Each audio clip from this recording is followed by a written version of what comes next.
Take a look at the order of business this afternoon. The chairperson, Standing Committee on Energy, Senator Amatiga Wahome, will issue a statement on a matter to which the committee is responsible, namely the high cost of energy in the country. And thereafter, pursuant to Standing Order 57, Part 1, the Senate Majority Leader will issue a statement on the business of the Senate for the week commencing Tuesday, 8th November 2022.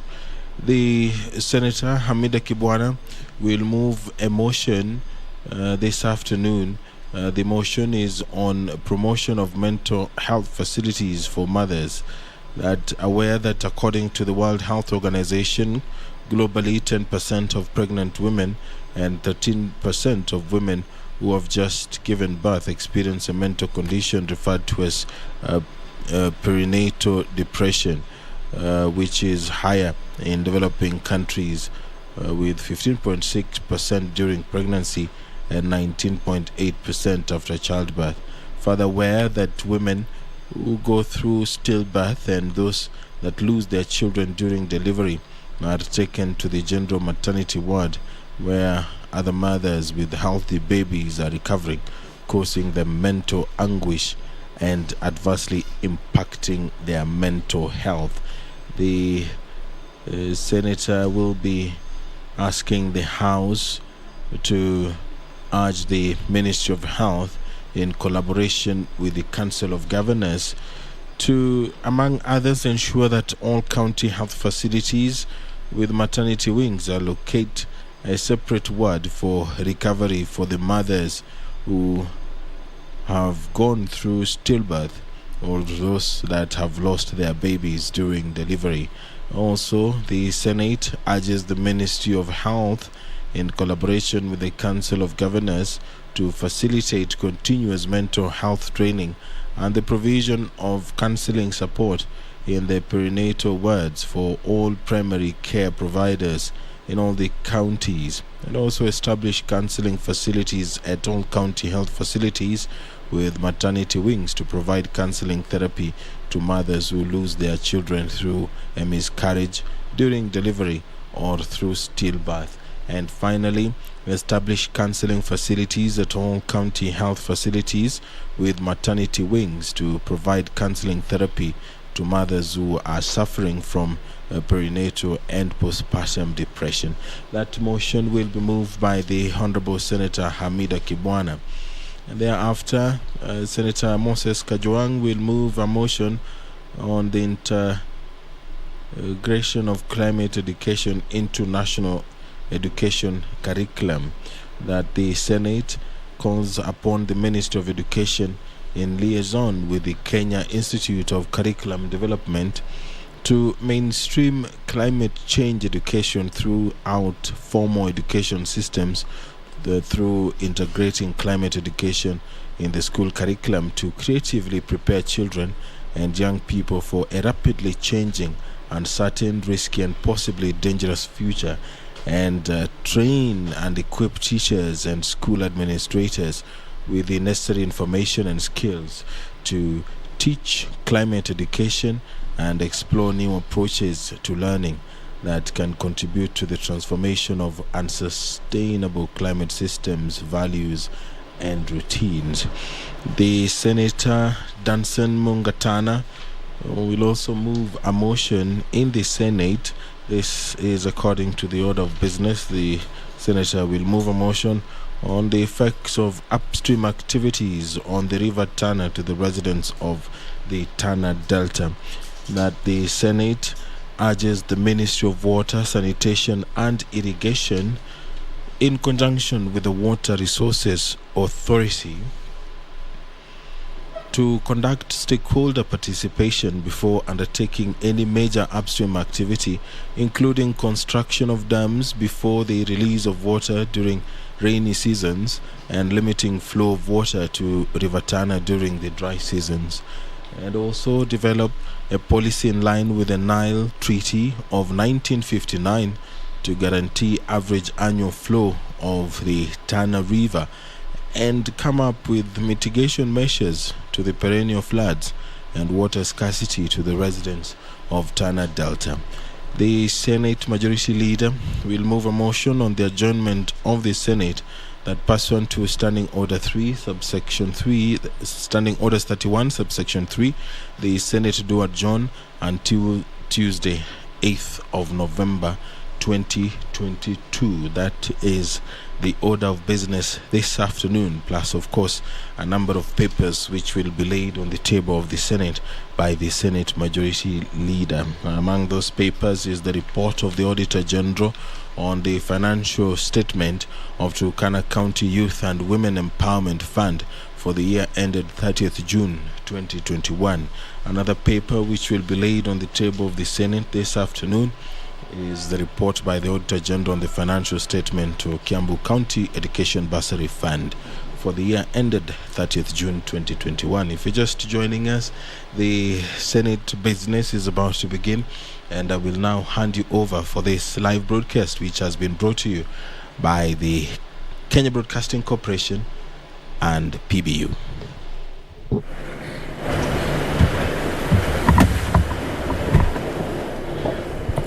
Tuombe.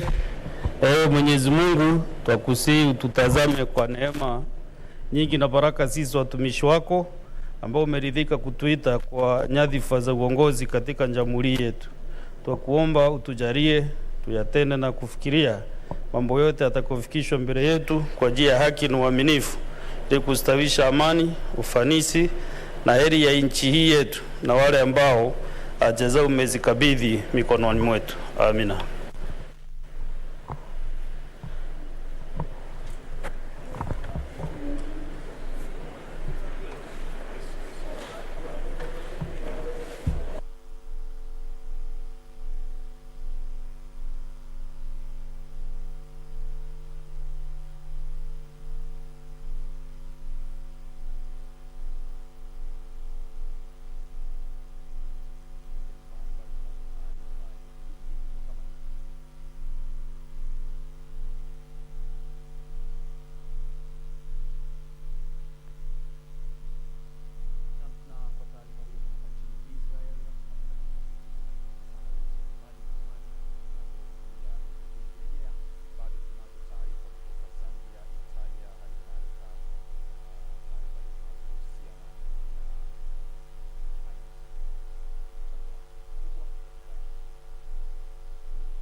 Honorable Senators, I can confirm that we have quorum, so let's transact some business.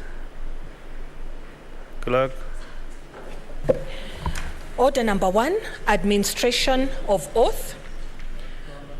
Order number 2, communication from the chair. Next order. Order number 3, messages.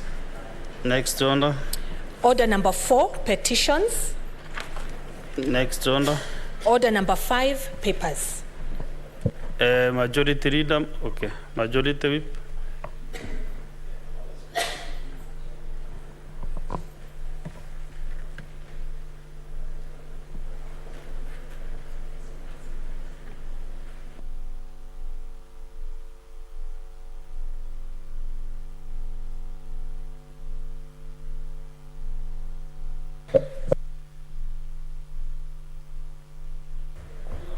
Thank you.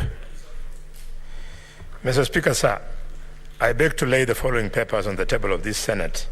Today, the 27th of October, the year of our Lord 2022. These are reports of the Auditor General for the year ended 30th June 2021 on the financial statements of the following counties and institutions. 1. Lamu County Executive Staff Housing Fund, Lamu County Youth Development Fund, Lamu County Gender and Social Development Fund, Lamu Municipality Board, Lamu County Disability Development Fund, Meru County Assembly Members Car Loan and Housing Fund, Meru County Revenue Board, Meru County Microfinance Corporation, Meru County Investment and Development Corporation, Meru Water and Sewerage Services Registered Trustees, Imeda Water and Sanitation Company Limited, and Washinigishu County Assembly.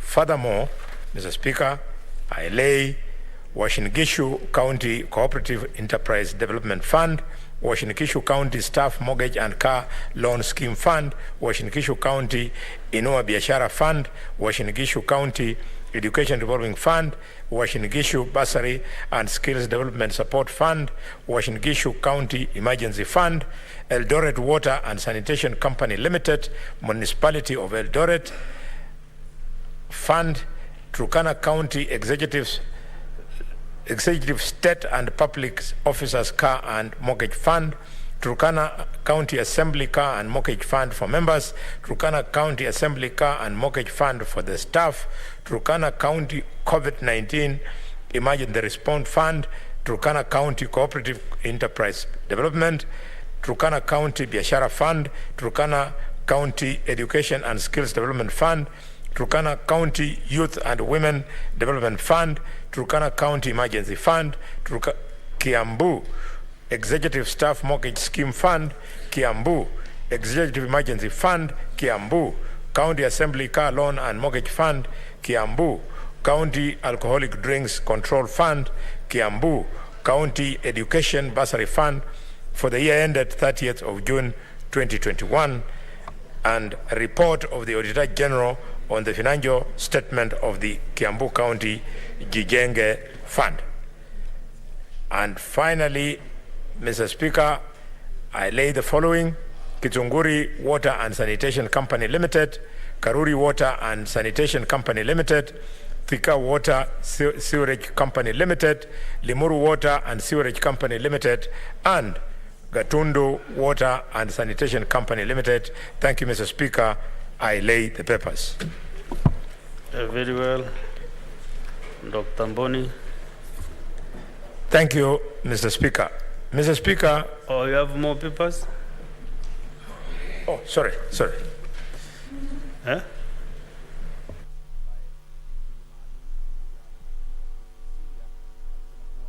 Okay. Next order. Order number 6, notices of motion. No. Order number 7, statements. We have several statements and standing under 53.1. According to your order paper, the first statement was to be made by the Senator from Marsabit County, Senator Mohamed Chute. He has requested that statement to be deferred to a later date. So let us have a Senator from Mombasa County, Senator Mwinyi Haji Faki Mohamed. Is not allowed. Senator for Kilifi County, Senator Mazayo, not present. Senator for Kisumu County, Senator Professor Tom Ojenda, not present. Senator Beatrice Oyomo.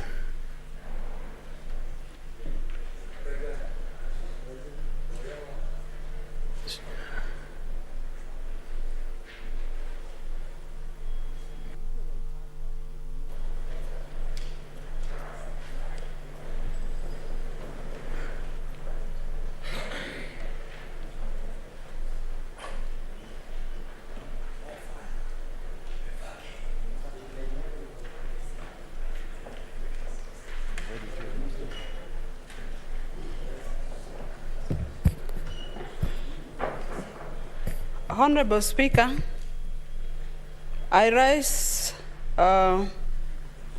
pursuant to Standing Order 53.1 to seek a statement from the Standing Committee on Lands, Environment and Natural Resources regarding the lack of title deeds in various adjudication sections in Homa Bay County.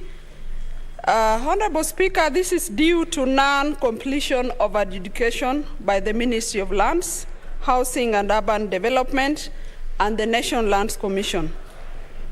Honorable Speaker, the National Land Commission, when it came to be, one of its mandates was to ensure that the adjudication process in this country was completed in 10 years. Honorable Speaker, in the following adjudication sections in Homa Bay County, a number have not even been declared, but a number also are incomplete.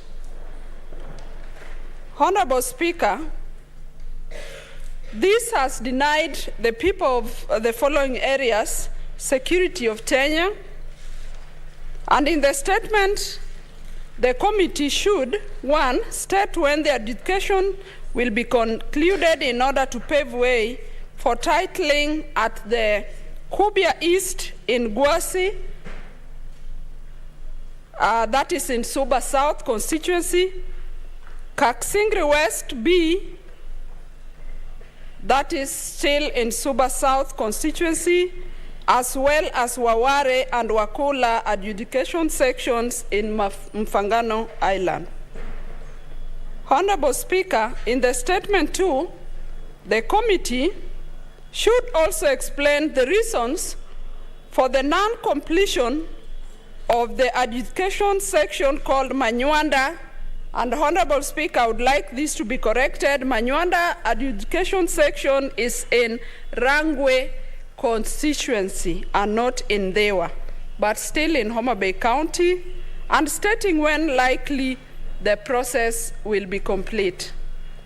Honorable Speaker, in the statement, the committee should also outline the measures put in place, if any, by the National Land Commission to eradicate the overlapping adjudication and land registration numbers in Beta Point. Honorable Speaker, in Beta Town, other than Isipe, the rest of the town has overlapping LR numbers, and thus the town, in that town there's no title deed. And Honorable Speaker, in the statement, the committee should undertake a visit to the above adjudication sections to ascertain the serious challenges the locals undergo in their land ownership process with a view to aiding in streamlining of the same. Thank you, Speaker. Thank you, Senator Beatrice. The statement stands committed to the Minister of Lands, Housing and Urban Development, and also to the National Land Commission.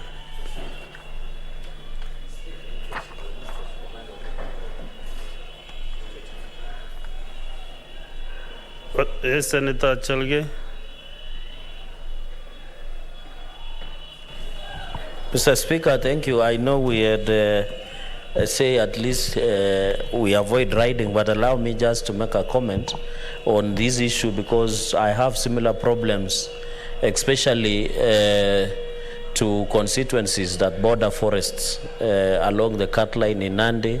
There are a number of forest evictees that do not have title deeds, and it is worth noting that the new CS of lands has been formally sworn in. I agree that it continues to be a challenge, Mr. Speaker, because these title deeds are important for our people. They can even use for collateral security when they want to take loans. They can even use to partner and use in their cooperative societies in one way or another. So, Mr. Speaker, I want to congratulate Senator Beatrice for bringing this to the fore, and I hope when I haven't seen the chair of lands, but I believe there are a number of members of lands that will take up this matter, and it continues to be a serious issue, Mr. Speaker.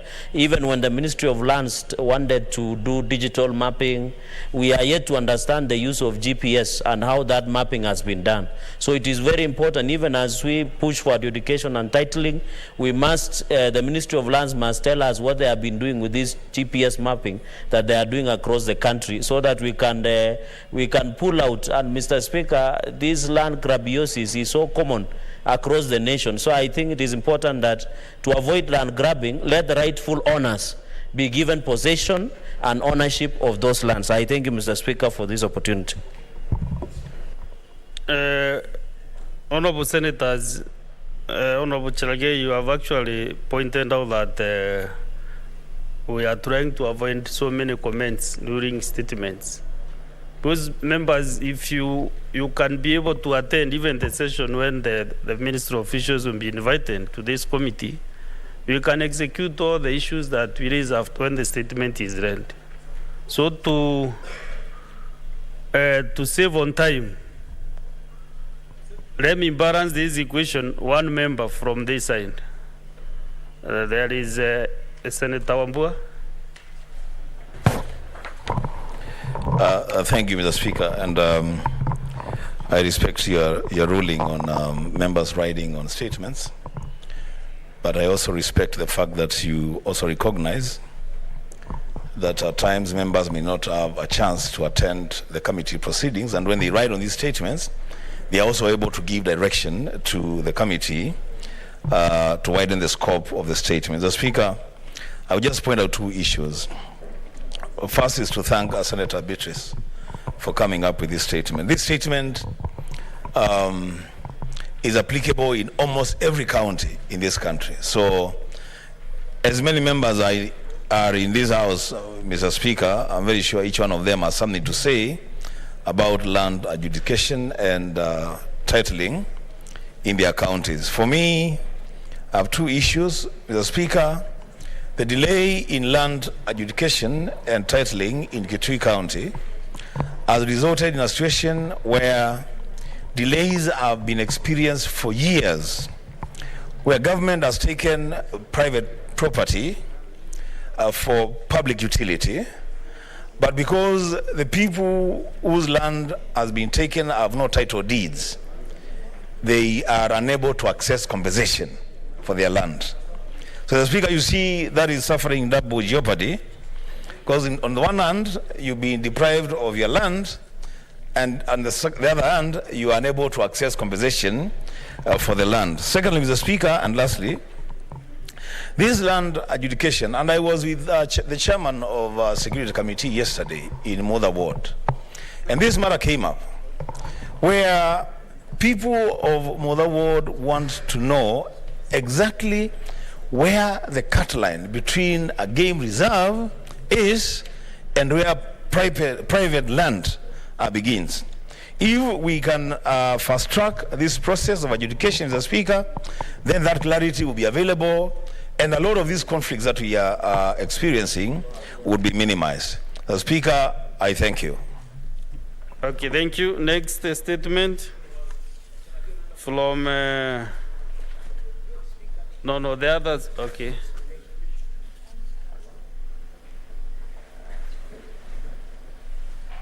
What is your point of order, Chairman?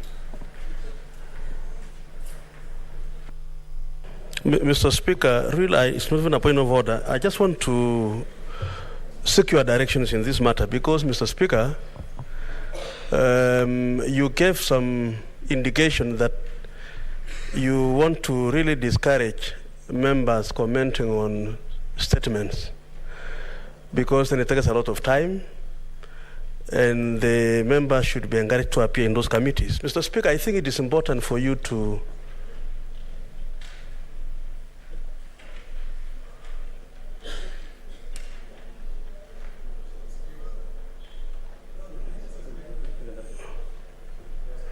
Mr. Speaker, I think there are two issues here. Their statements and their petitions. Mr. Speaker, my experience in the National Assembly, and I'm not saying we need to follow what happens there, is that the comments on petitions are encouraged. But on statements, Mr. Speaker, they are not. And I think because members want to know the clear position, so that I think it's important for you to give directions. Do we comment on statements? If it is so, Mr. Speaker, you could give a short time. If the policy should be no, we should have that position. But for petitions, Mr. Speaker, because of the nature of the issues, I feel you need to give directions on that issue. And I'm not saying, Mr. Speaker, that we adopt what happens elsewhere. I just want, as a member of this House, to say that your direction is very clear, so that... Before you sit down, okay. Senator Cheptumo, there is an only member who wants to inform you on the only rules that they have been using in this House.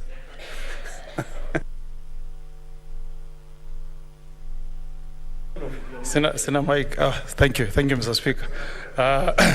Mr. Speaker, I know that Senator Cheptumo has just arrived fresh from National Assembly.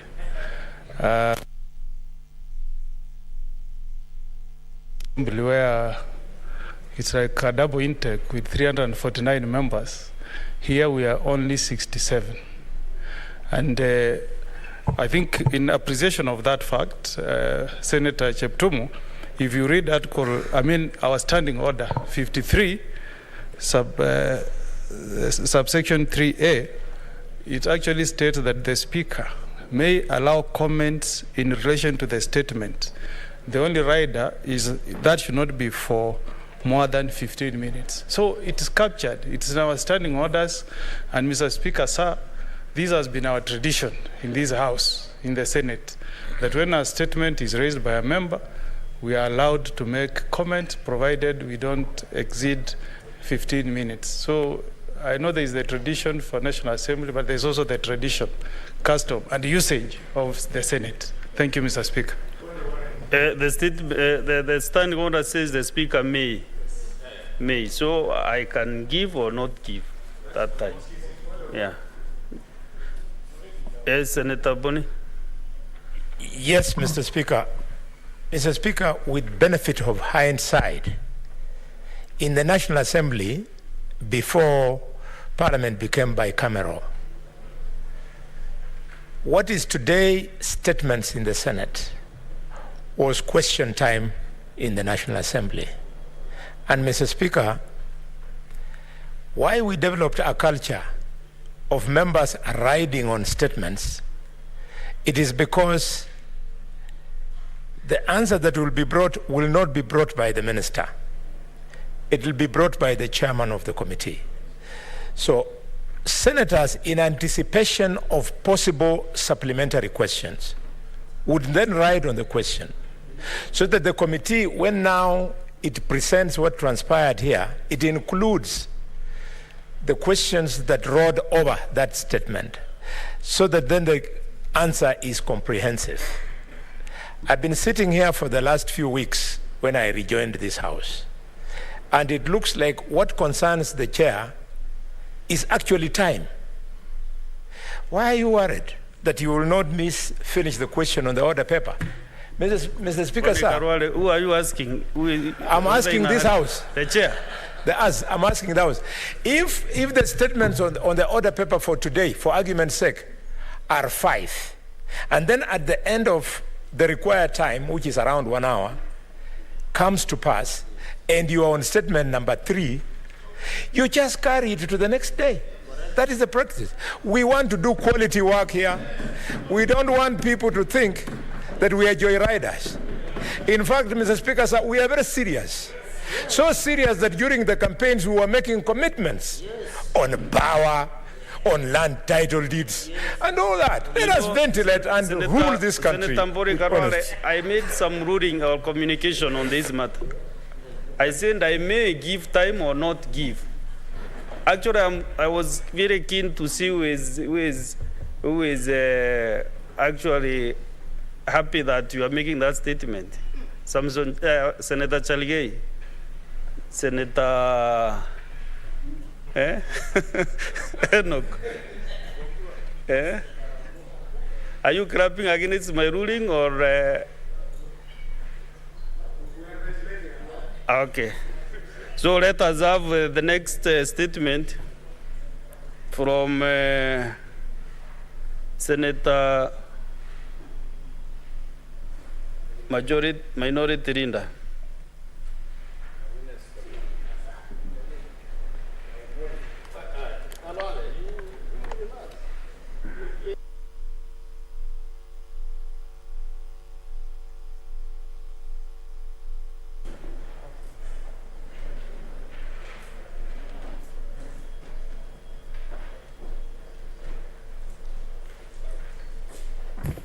Thank you, Mr. Speaker. Mr. Speaker, I rise pursuant to Standing Order 53, Sub-Rule 1, to seek a statement from the Standing Committee of National Security, Defense and Foreign Relations on the severe drought and famine situation in Kilifi County. Mr. Speaker, in the statement, the committee should address itself to, number one, state the measures, if any, that the National Drought Management Authority has put in place in response to drought situation in Kilifi County, especially in the worst hit some counties of Magarini, Ganze, and Kaloleni, which are in dire need of food aid. Number two, the committee to provide details of the relief food distribution program in place by the national government across the country, including Kilifi County, detailing the areas covered, the number and particulars of beneficiaries, including their sub-counties, the type of food aid in distribution, ascertain equity of food distribution across drought-stricken counties across the whole country. Number three, ascertain whether illegal logging in Kilifi County is partly responsible for the drought situation of the county, and stating measures, if any, put in place to sensitize the residents against environmental degradation as a long-term measure in mitigating future drought disasters. Lastly, Mr. Speaker, the committee should establish whether sustainable measures, if any, the authority and stakeholders seek to institute to address the issues of drought and famine in Kenya's arid and semi-arid lands. I thank you, Mr. Speaker. Thank you, Senator Mazayo.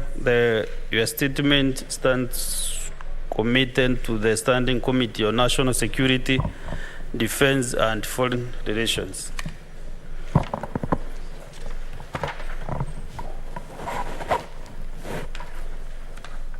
Honorable Senators, we have a visiting group, teachers and pupils from Ondonyokie Primary School in Kajiado County. Honorable Senators, in the public gallery, we have 102 pupils accompanied by 5 teachers and 2 parents from Ondonyokie Primary School in Kajiado County who are in the Senate on an education tour.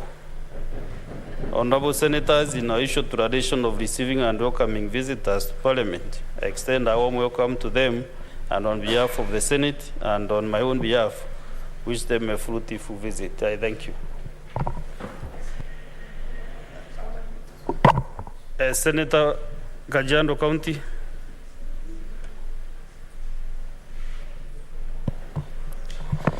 Thank you, Honorable Speaker. Let me take this opportunity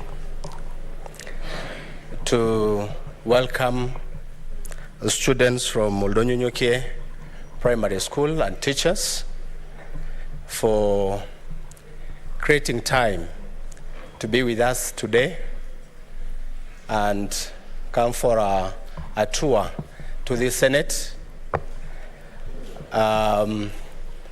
Probably I would really want to introduce myself to them because they are young pupils. My name is Lenku Kanar Seki, your senator for Kajiado, and want to appraise you by saying welcome.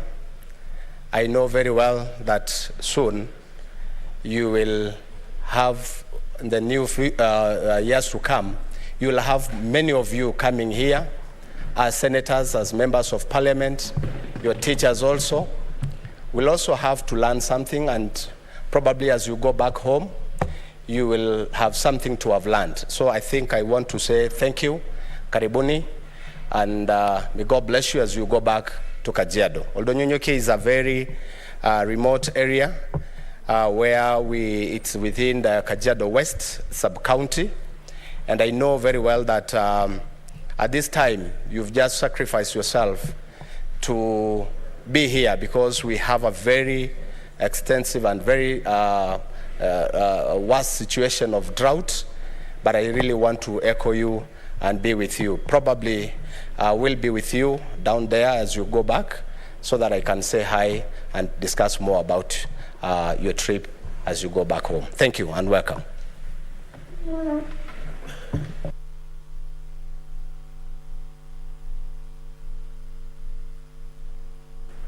Okay. The senators with this request, you want to welcome the students from Onyokie? Okay. Oh, yes, Senator Tobiko.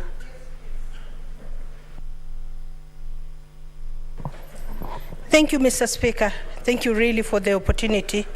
And let me take this opportunity to welcome the students and the teachers and the parents from Oldonyonyoke Primary School. Mr. Speaker, I was happy to see some little Maasai girls up there coming to see what happens at the national level, what happens at the Senate. And I just want to encourage them that when you go back home, study hard. When you go back home, let nobody put limits for you. There are no limits in this world. Even the sky is not the limit. Just yesterday, we had a beautiful Maasai girl who walked out of this chamber, Soipan Tuya, to become the cabinet secretary of this country. And I think that should encourage you. And I'm seated here at the Senate, having served in 2 parliamentary terms at the National Assembly and having been elected as the first Maasai woman to ever be elected. And so I know those of you seated there can make it to this house, can make it to be pilots, can make it to be legislators, can make it to be doctors. And so I want to encourage you. I know you're coming from a very remote area. And Mr. Speaker, my statement in a short while, if you will allow me, is about the drought that is affecting Kajiado County now. Let me say welcome again and feel really encouraged that you can also reach this level. Thank you very much. Senator Sige Kegei, Christo. Thank you very much, Mr. Speaker. I'd like to also join my colleagues in the Senate to welcome the young people and their guardians for coming to visit us at the Senate. And I haven't said hello to the young people that have been coming, but today I felt it necessary to share something with these young people that are here with us this afternoon. I wanted to encourage them that apart from working hard in school and doing the best that you can, dreaming big, aiming higher, reaching farther, I also wanted to encourage them that, like me, a disabled woman who is also a youth in this Senate, that sometimes in life you'll face challenges, but I believe, and I want to encourage them, that challenges are not for you to show weakness, but for you to discover your strengths. Mr. Speaker, I want to remind the young people who are here with us today that even if your plans change, or rather God has a different plan for you, whatever that might look like, whatever that might manifest into, I'd like to remind them that sometimes God gives you a mountain so that you can show others that it can be moved. And for them to be here today is an absolute privilege, just like I find it a privilege to be here amongst some of the most brilliant minds and people in the entire country. And for me to come from all the way from Bombolulu, Mombasa, and standing here in the Senate, I just want them to know that if they're looking for any inspiration or encouragement or a story to follow in future, when they find challenges, to please look my way. Na tuko pamoja. Thank you and welcome.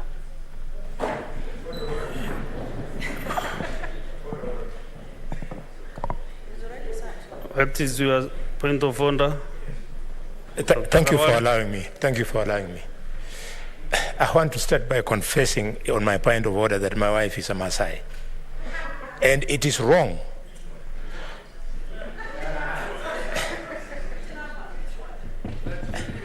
I haven't stopped counting, so. And it is wrong, Mr. Speaker, sir, for these Kenyan children of Maasai origin to leave this house thinking that they come from a remote area. The word remote area is a colonial relic where the whites thought people living far away from Nairobi and cities and they were finding difficult to reach were living in remote areas. We would like our children to know that they don't come from a remote area, they come from an area which is far away from Nairobi. Thank you, Mr. Speaker. Thank you. There is a lot of interest on these drought issues, and there is a similar statement by Senator Perez Tobiko on drought. So execute also your statement, then we can get comments together with the statement from Senator Mazayo. Senator Tobiko, read out your statement. Yes, I have. Thank you, Speaker. Speaker, I arise pursuant to Standing Order 53-1 to seek a statement from the Standing Committee on National Security, Defense and Foreign Relations regarding the drought situation that has adversely affected the people, livestock and wildlife in Kajiado County.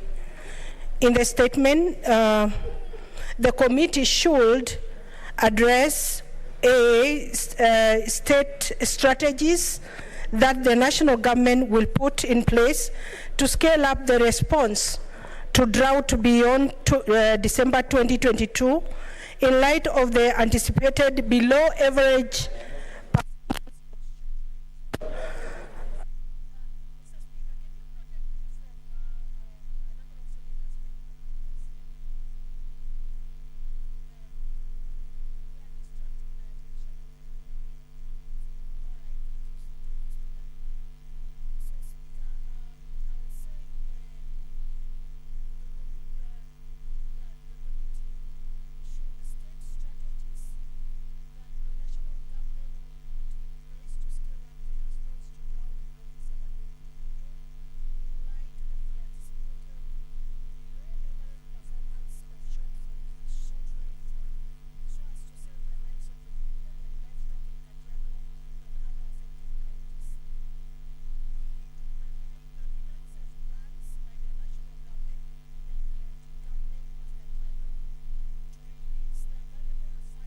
enable most vulnerable households to meet minimum household needs and to create social accountability mechanisms for planning, monitoring, and implementation of the targeted actions.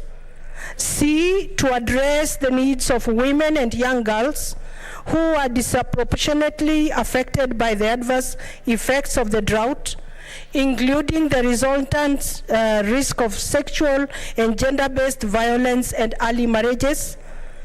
And lastly, outline the adaptation measures put in place by both levels of government, if any, that promote drought preparedness, alternative climate resilient livelihood options, and target economic empowerment programs for youth and women. Thank you, Mr. Speaker. Thank you. The statement stands committed to the Standing Committee on National Security, Defense, and Foreign Relations. Let's take a few comments, starting with Senator Manzo Daniel. Thank you, Mr. Speaker. Mr. Speaker, it's clear to the world that there is drought in Kenya and the rains are late. Ordinarily, but this month, most parts of the country have had rains, and many parts, Mr. Speaker, including Makueni County, are really dry, and there is famine. And although today, Mr. Speaker, the national government has given some food in a place called Kadonzweni, which is in Makueni constituency sub-county.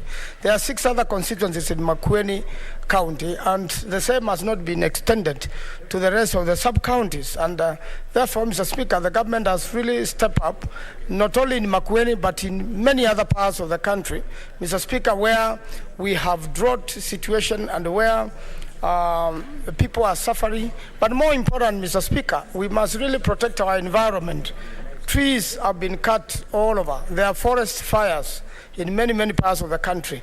Very little is being done to stop these fires. This is raising the world temperature, and eventually the rains fail due to also depletion of ozone layer. As a country, one of the solutions is to plant trees. We need to come up with a policy for every county to have part of its budget to plant trees, and also every county to rearrange its budget to buy food, especially where the counties are facing serious famine, to buy food for the people, and also what to do then with the animals which are starving. The government has to do something so that grass is provided to those animals and water, and that's why you are finding conflicts like the one in Kitui County.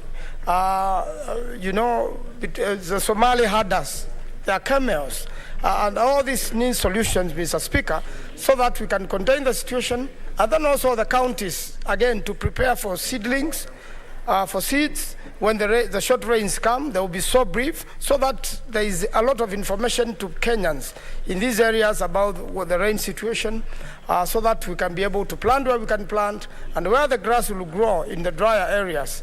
A better mechanism of, even in future, Mr. Speaker, let me finish on this one, having irrigation in the country other than rain-fed agriculture, doing dams in these counties so that we can have enough water for animals and people. I thank you, Mr. Speaker. Senator Loba Hali.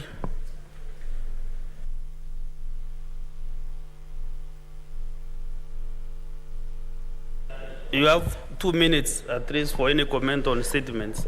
2 minutes are enough. Thank you very much, Mr. Speaker, sir. I rise to support this discussion on drought. As you are aware, we had requested for motion for adjournment of the House before to discuss, but unfortunately we did not get enough time to reflect on it. The situation is extremely dire, and it is unprecedented. It has not been seen before in the recent years, probably 20 to 25 years in our region. And the pastoralists have already lost more than half their livestock in most of the ASAL counties.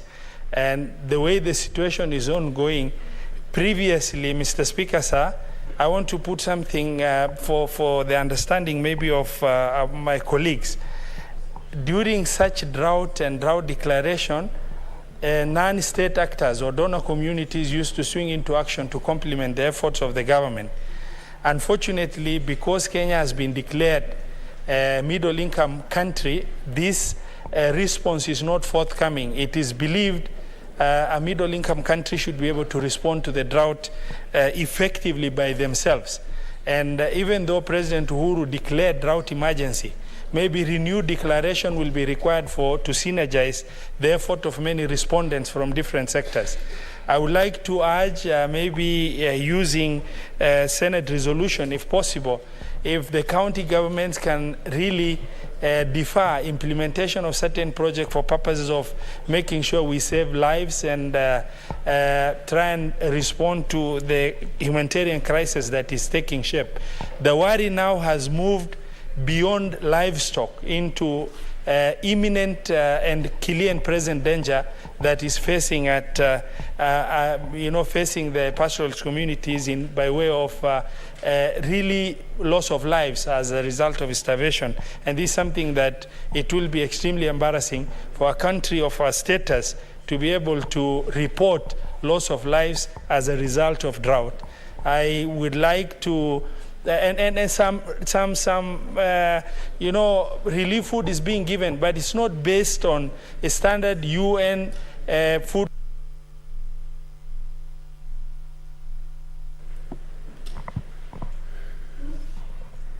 Are these requests still on the same statement?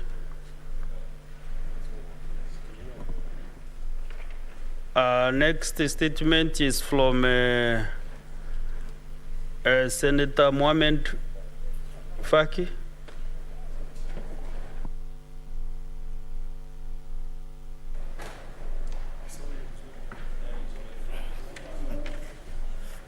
Thank you, Mr. Speaker.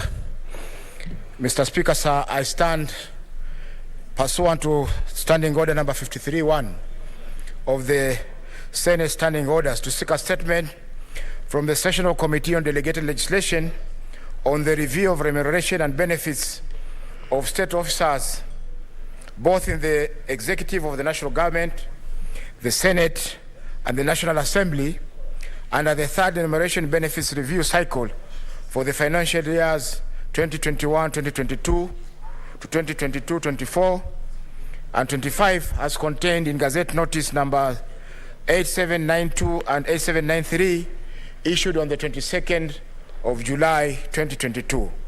In the statement, Mr. Speaker, sir, the committee should clarify whether the Gazette Notice comply with Section 11 of the Statutory Instruments Act of 2013, and 2, ascertain whether appropriate consultations with the relevant stakeholders was undertaken, noting that the transparency and fairness principle stated in the Constitution under Article number 235D is applicable to these instances.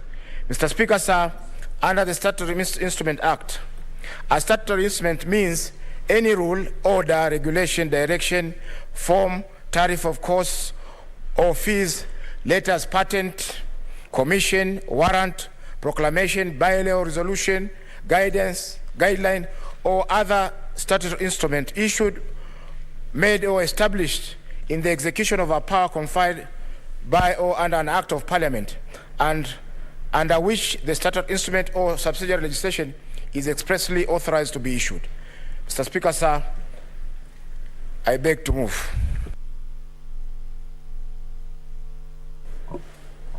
Still have some requests here. I don't know who want to contribute on this statement. Let me check. Senator Mogeni, Eric. Yes, Mr. Speaker, thank you. Mr. Speaker, also.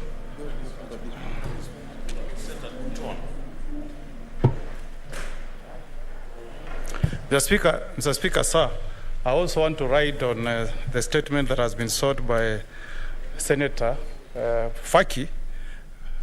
Number one, Mr. Speaker, I would like the committee to explain to the House, Mr. Speaker, why the SRC in the said Gazette Notice has not reviewed upwards remuneration of various cadre of lowly paid state officers, including ECD teachers, nurses, drivers, and other cadre of members of staff, Mr. Speaker. Mr. Speaker, number two, on Gazette Notice 5686, Mr. Speaker, I want the committee to make an inquiry whether there has been a conflict of interest from the chair of the Salaries and Remuneration Commission, and explain to the House, Mr. Speaker, why the chair of SRC has set for herself a car loan of 10 million shillings, Mr. Speaker, which is far up on other key government officers, Mr. Speaker. I'm surprised, Mr. Speaker, that the SRC chair is paying herself a car loan of 10 million compared with the chair of EACC, who she has set a car loan at 8 million, Mr. Speaker. Mr. Speaker, this House will be surprised that in the said Gazette Notice 5686, the car loan for the Director of National Intelligence is set as 6 million, while the car loan for the SRC chair is set as 10 million shillings, Mr. Speaker. Mr. Speaker, whereas there has not been any review upwards for the salaries of the low-paid cadre members of staff I've mentioned, including ECD teachers, nurses, and drivers, Mr. Speaker, the SRC chair has reviewed our salary upwards, Mr. Speaker, with a total of Kenya shillings 156,075 shillings, Mr. Speaker. I want, Mr. Speaker, the members of this House to inquire, Mr. Speaker, whether there has been a conflict of interest, whereby, Mr. Speaker, the SRC chair has set for herself a mortgage of 40 million shillings, Mr. Speaker. Whereas, Mr. Speaker, the mortgage of IG, the Inspector General of Police, has been set at 25 million shillings, Mr. Speaker. Mr. Speaker, you will be surprised, Mr. Speaker, that the mortgage for the Chief Executive Officer of Ethics and Anti-Corruption Commission in the Z Gazette Notice has been set at 30 million, Mr. Speaker. Even for members of Parliament, Mr. Speaker, our mortgage has been set at 35 million, Mr. Speaker. The question I want to pose, who reviewed and set terms for the chair of SRC, Mr. Speaker? Because we were here, Mr. Speaker, when we converted the position of SRC chair from part-time to full-time. So when, Mr. Speaker, did she sit to review our own remuneration and benefits, Mr. Speaker? Mr. Speaker, I also want to know, Mr. Speaker, why the commuter allowance for the senators has been reduced, Mr. Speaker, from 284,000 downwards to 150,000, Mr. Speaker. Whereas in the said Gazette Notice, Mr. Speaker, the SRC chair has set for herself an annual leave allowance of 50,000 shillings, Mr. Speaker. Mr. Speaker, if you look at the said Gazette Notice, Mr. Speaker, we have been put in category F1. That's where you find members of Parliament, judges of the Court of Appeal, and permanent secretaries, Mr. Speaker. But you'll notice, Mr. Speaker, contrary to Article 27 of the Constitution, Mr. Speaker, the salaries of the judges of Court of Appeal progress annually from 710,000, Mr. Speaker, to a maximum of 1.1 million shillings. Whereas, Mr. Speaker, the salary of members of Parliament stagnate at 710,000 shillings, Mr. Speaker. I want the committee to give a statement as to whether that amounts to discrimination in line with Article 27 of the Constitution. Finally, Mr. Speaker, I want the SRC to provide a Gazette Notice, Mr. Speaker, where they have set the car grant for cabinet secretaries who currently enjoy a car grant of 12 million shillings for every 4 years, Mr. Speaker, meaning, Mr. Speaker, the CSs who have been sworn into office today, Mr. Speaker, will receive a car grant of 12 million shillings, Mr. Speaker, on top of an official government vehicle. And this will be repeated after 4 years. The same applies, Mr. Speaker, to the judges of appeal, Mr. Speaker. I also want to know, Mr. Speaker, finally, Mr. Speaker, why in Gazette Notice, the same Gazette Notice at page 5683, Mr. Speaker, why the Salaries and Remuneration Commission has set house allowance, Mr. Speaker, for governors at shillings 200,000, and on top of them being provided with official residence, on top of a mortgage, Mr. Speaker, of 30 million shillings. I thank you, Mr. Speaker. Senator Mungatana Danson. Thank you, Mr. Speaker. Mr. Speaker, further to the requests we would like the Committee on Delegated the legislation to also clarify whether they define government as a going concern or not.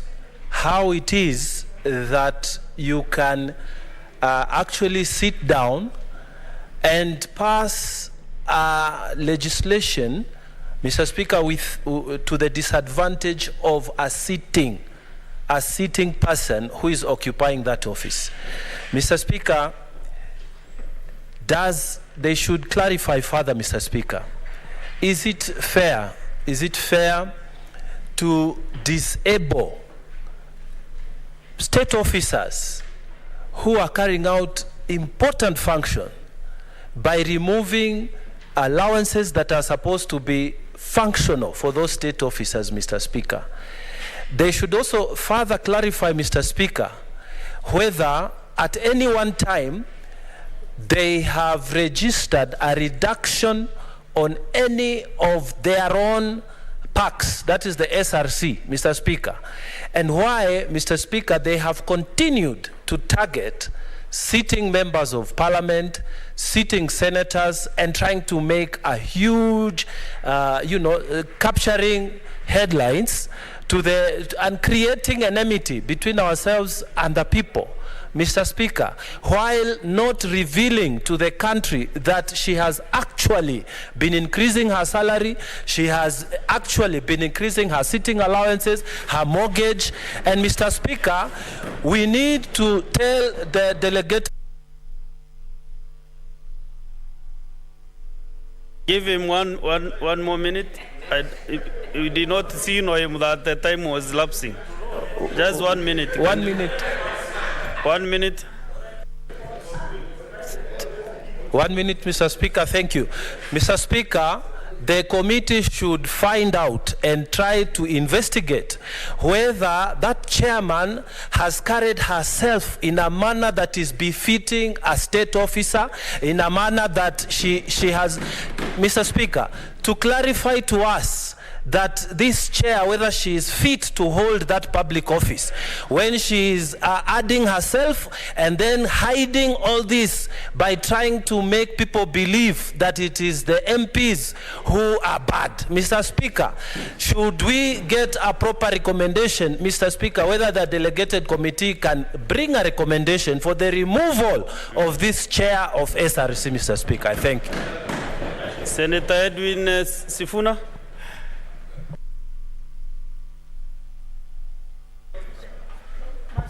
Okay.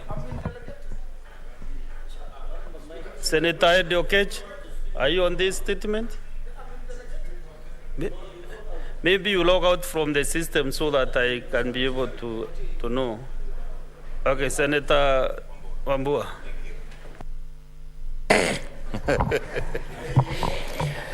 I thank you, Mr. Speaker. Mr. Speaker, Gazette notice number 8791 of 27th of July 2022 will go down in history as the worst Gazette notice that has ever been signed by a public officer. The Speaker, I say this because of two reasons. One, there has been serious discussion across this country on the fate and warfare of ECD teachers. Persons who were recruited as early as 2013, and they still earn as little as, in some counties, 7,000 Kenya shillings a month. I would have expected that the commission that is supposed to look into the warfare of Kenyan workers and public officers would have demanded a full implementation of the new scheme of service for ECD teachers, so that at least they earn something that they can put a meal on the table for themselves and their children. But what does this Gazette notice do, Mr. Speaker? This Gazette notice increases the salary of the chairperson of the commission. This Gazette notice, signed by the chairperson herself, increases the car grant for the chairperson of the commission. Madam Chair, this Gazette notice increases the mortgage of the chairperson.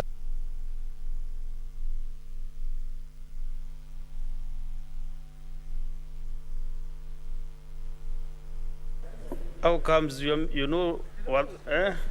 Just 1 minute for him to just conclude. You know this is. Let me conclude, Mr. Speaker. Just go straight to the point. Yes, I'll go straight to the point, Mr. Speaker. Our own staffers in Parliament, their per diems have been slashed to almost zero.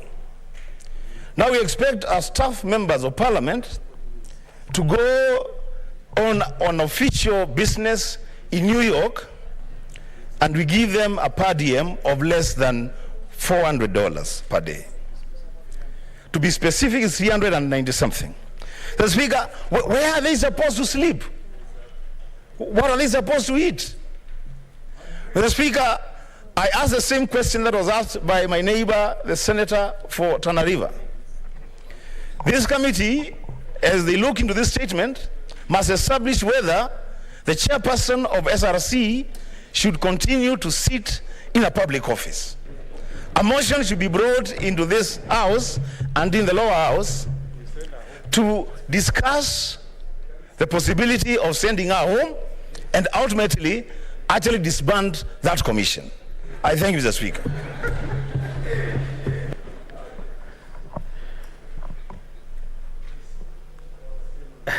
Senator Delitu John Kinyua.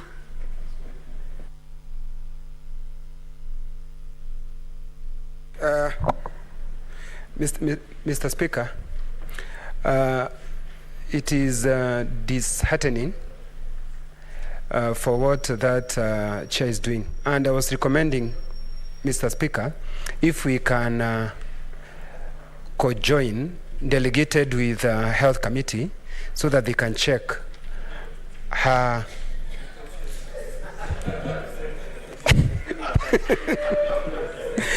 because Mr.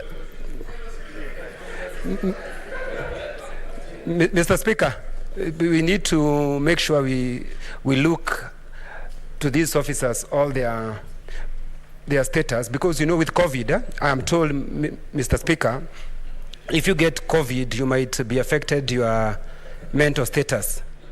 And the guess is, because many of these Kenyans were getting COVID, so I'm recommending we would include the Health Committee so that we can check as well as her faculties, Madam Speaker. Senator Kenyua, you know, I'm reading my standing orders, the contents of speeches, standing order 101.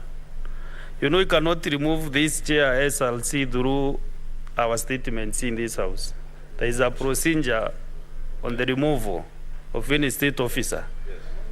And if you want to discuss the officer, standing on 101, it clarifies that you should bring a substantive motion to discuss that officer. So if you discuss, if your statement or your comment, you should really balance it. I want to try some Senator Chalgei to see whether you can balance your mind and your thoughts with standing on the 101. Thank you, Mr. Speaker. It is very sad that we are discussing this. I think, Mr. Speaker, when you look under Article 230, it is very clear that 4B advise the national and county governments on remuneration and benefits of all public officers. What this Gazette notice, the SRC chair decided to remunerate, set our own in terms of allocating ourselves more mortgage salaries, Mr. Speaker, while our workers, the ECD teachers in our counties, are earning a paltry of 10,000 shillings. What can you do with 10,000 shillings, Mr. Speaker? Number two, our nurses in every county are going on strike daily.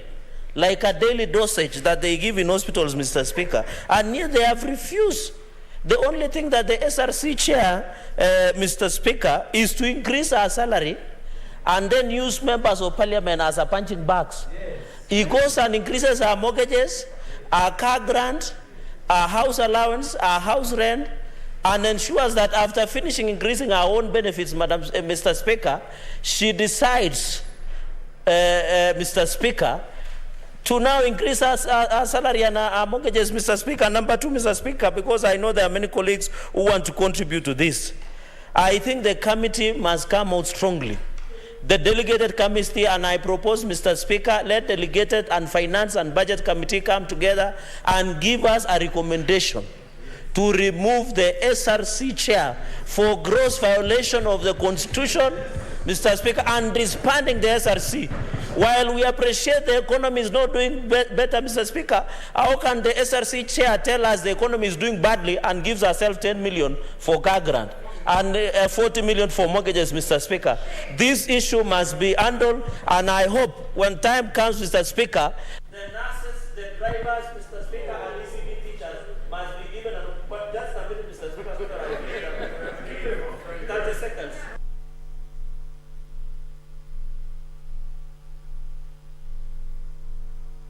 Proceed and finish, please.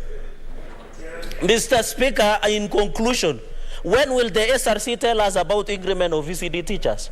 When will they tell us about increment of the drivers in public sector, Mr. Speaker? About nurses? I think it's time the SRC chair and commissioners must go home. I support, Mr. Speaker. Senator Richard Onyonka. Mr. Speaker, I would like to congratulate my leader, Honorable Cherargei. In fact, I'm recommending that in the next government he could become the Prime Minister. Those are such wonderful words to hear. Mr. Speaker, what the SRC has done is that it has actually created a mess for the leadership of this country. They go out and make announcements. They say that members of parliament are earning unbelievable amounts of money. Then they leave our most vulnerable state officers, like my colleagues have mentioned, the ECD teachers. It is true, their salaries are 10,000 shillings a month. If you look at what the nurses are earning, nurses are getting house allowance which is less than 3,000 shillings, Mr. Speaker. It is unacceptable that she will continue doing this. The other issue I wanted to raise, and I want to bring this to speed with my colleagues, Mr. Speaker. We receive car grants, yes. Members of Parliament, members of the National Assembly, and members of the Senate. But most of the work, Mr. Speaker, under devolution is being done by members of the County Assembly.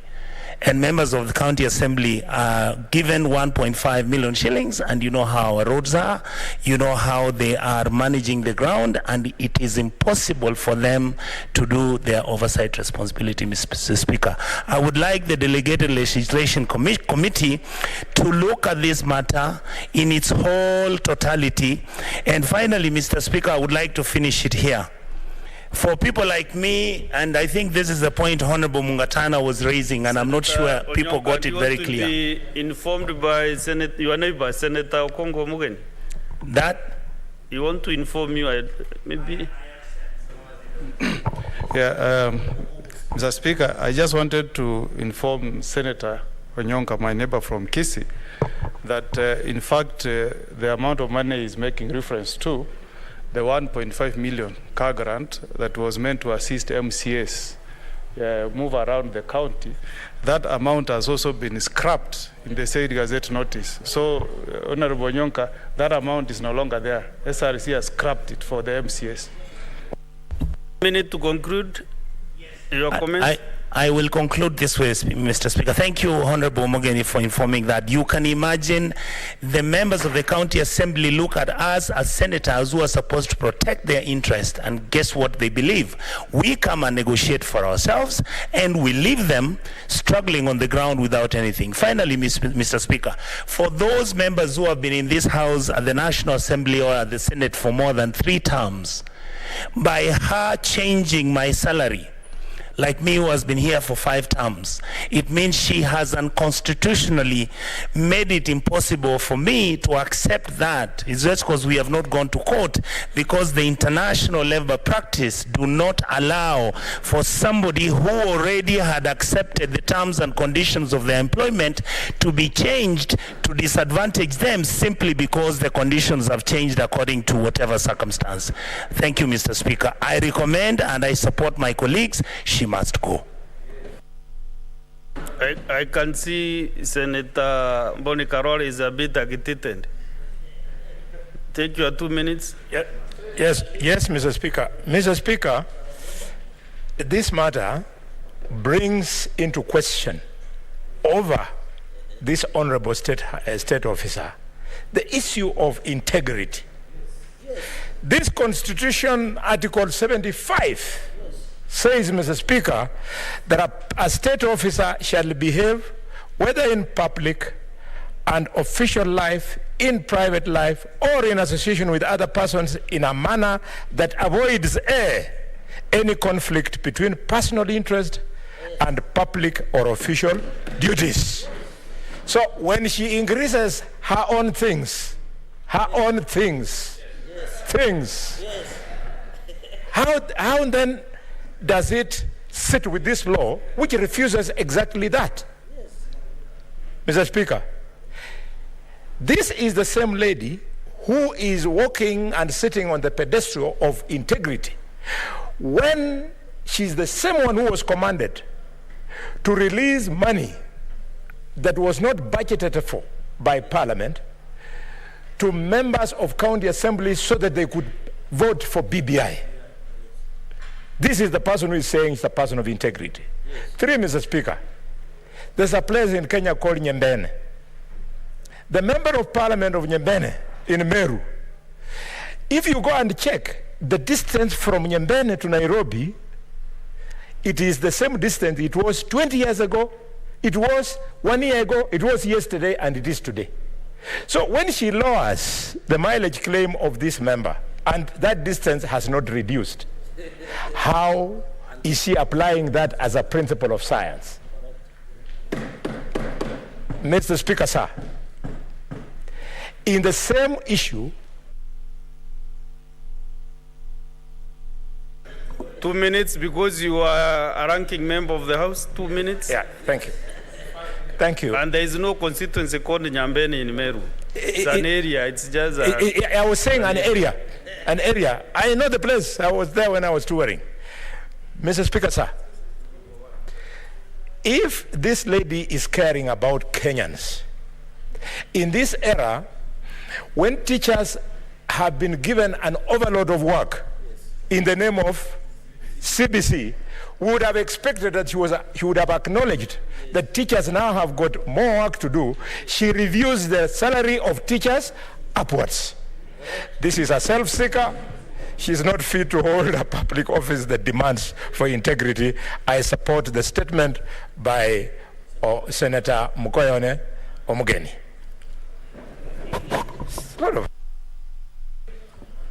Senator Ojienda Tom. Senator Ojienda, do you want to make a statement, to make a comment on this statement? Sorry, not on your statement. This statement about SLC. Since I'm in the dispatch table, let me just make... Mr. Speaker, sir, I want to support the statement by Senator Munyihaji Faki on the chair of SRC and on the serial misconduct by the chair and by the commission in gazetting guidelines for remuneration, Mr. Speaker, sir, that go way below, and Mr. Speaker, sir, I would say, that are not in line with what the other state officers earn. I have looked at the Gazette notice, Mr. Speaker, sir, and apart from violating Article 27 of the Constitution, they are not only discriminatory, but they failed to do sufficient consultation to understand the work of the members of this House, Mr. Speaker, sir. Mr. Speaker, sir, of my concern is, for instance, the per diems for travel. Mr. Speaker, sir, those have been lowered without consultation. Was it that in the previous House they were better when they traveled? What happened to senators? Are there lesser senators in this session, in the third Senate, than they were before? Mr. Speaker, sir, those guidelines are for rejection. And I urge that this be committed to the Committee on Delegated Legislation. And in fact, this chair should be put to explain why she did all that. These are acts, these are not violations, chair, simple violations. These are unconstitutional violations. And this is a chair that must be removed. This is misconduct of the highest order, undermines the very ethos of the Constitution. That's all, Speaker. Senator William Cheptumo. Mr. Speaker, sir, I chair delegated legislation in the National Assembly. And I think, Mr. Speaker, history repeats itself. Because there was a time when the former chair of SRC, Serem, behaved in a similar manner. And, Mr. Speaker, the Gazette notice that changed the entitlement of members came before my committee, Mr. Speaker, at that time. Mr. Speaker, the reason why the Statutory Instruments Act of 2013 was passed is to kill the very mischief we see today here. Mr. Speaker, the Act of Parliament provides for the establishment or the allowance of the CEO or the minister to make regulations. This is the power that the SRC chair used. But, Mr. Speaker, initially before 2013, that power was misused. That is why this House brought back the power to be able again to approve the regulations that are passed or made by a statutory body. Mr. Speaker, what happened at that time, my committee annulled that statutory instrument, the Gazette notice. Mr. Speaker, the Committee on Delegated Legislation has the powers to actually annul that particular statutory instrument. And I think, Mr. even before thinking of removing the chair, there is some information he's giving the House, so give him 2 more members, 2 more minutes, I mean. Which I think is very important. Mr. Speaker, even before we think of removing the chair, which I think should be an option, this committee has the power to annul that Gazette notice, Mr. Speaker, on the basis that it is unconstitutional. Mr. Speaker, if you look at the chapter 6 of the Constitution, Mr. Speaker, allow me to go there. Chapter 6 deals with national values. And, Mr. Speaker, that article requires every state officer not to do anything in our responsibility or his responsibility that is unconstitutional. Mr. Speaker, anything infringing on the rights of a citizen, members of this House, of the other House, is unconstitutional. Mr. Speaker, I support this particular statement by our colleague. And I think, Mr. Speaker, for it to serve as a lesson, it is important that this committee, which has the powers, should be able actually to annul this statement. The Gazette notice. I have done it before as the chair. It can be done. And if they will not do, Mr. Chair, Mr. Speaker, I can relinquish my position of chair security and become the chair of delegated so that I do it.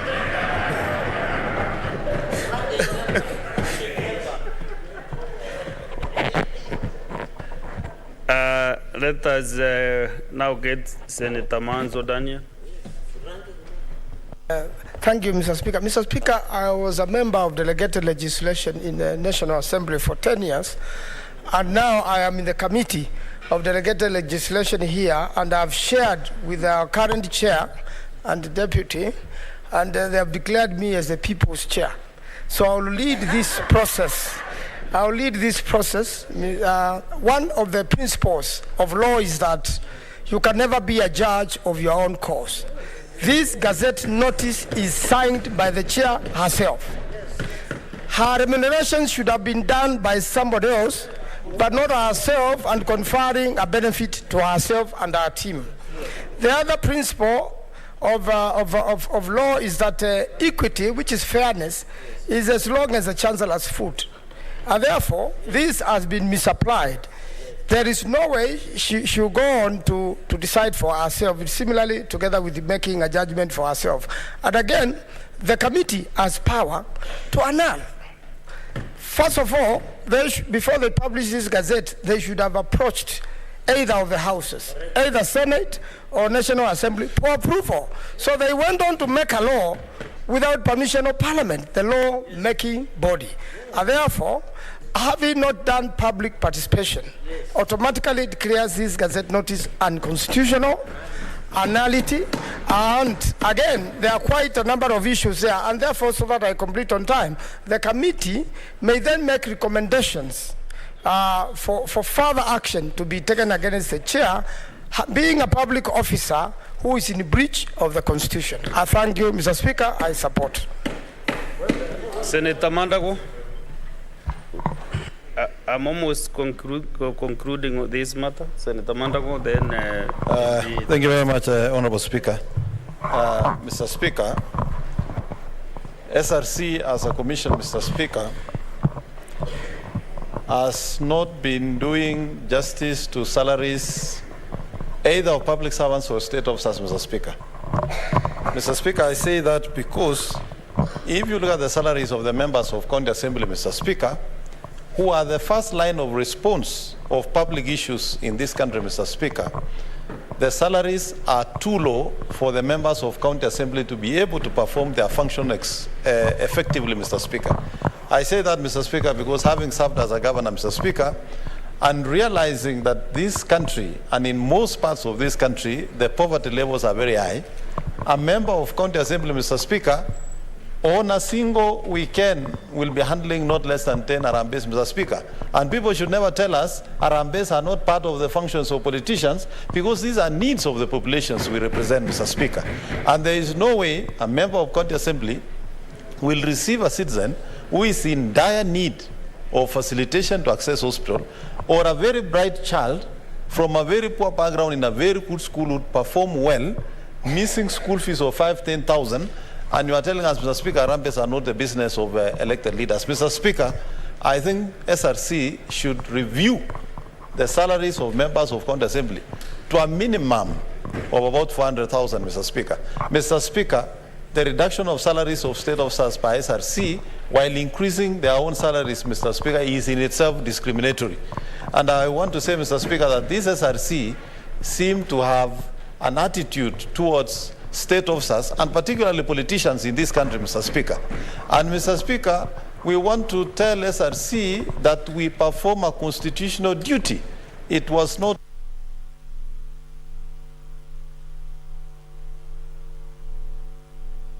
Give him 1 minute. Yes, Mr. Speaker, and the reason I say this, SRC in itself, Mr. Speaker, the functions they perform of salary review, the commissioners and the staff there don't actually do the job. All this work is always outsourced, and all the millions of money we put in SRC in the budget for salary review is actually for paying consultants to do the work they are supposed to be doing. Mr. Speaker, I support the statement, and where possible, that commission should be brought into review. And there has been a lot of mess in public service, courtesy of SRC, Mr. Speaker. There is a serious need to rethink the role of SRC in this country, Mr. Speaker. Thank you. Senator Sosi.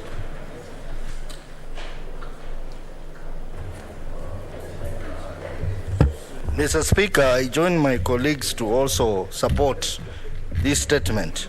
Mr. Speaker, if you go to Article 230 of the Constitution, 235, it is very clear on the benchmark of SRC in performance of its function. And it says that in performing its function, the Commission shall take the following principles into account. I'm interested in the last one, D, which says transparency and fairness. Mr. Speaker, SRC has been conducting this process and even gazetting the changes when Parliament is not on. This gazette notice was given just a week before the general election. In 2017, they did the same thing. Mr. Speaker, this is unfair. And there is no transparency because Parliamentary Service Commission was not consulted, the county assemblies were not consulted, and I'm sure even Public Service Commission was not consulted.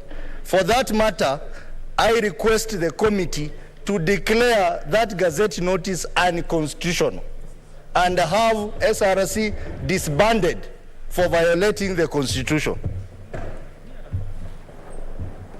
Senator Joyce Chepkoech Korir.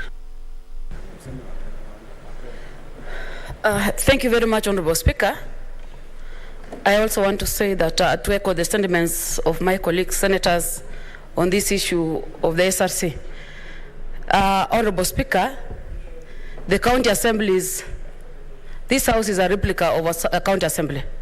And whatever we are getting in this house should also reflect to the members of the county assembly.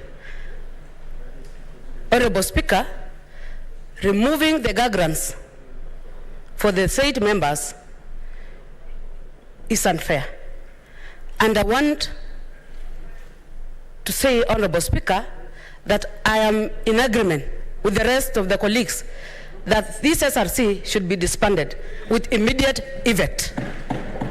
Thank you, Honorable Speaker. Senator Andy Okech.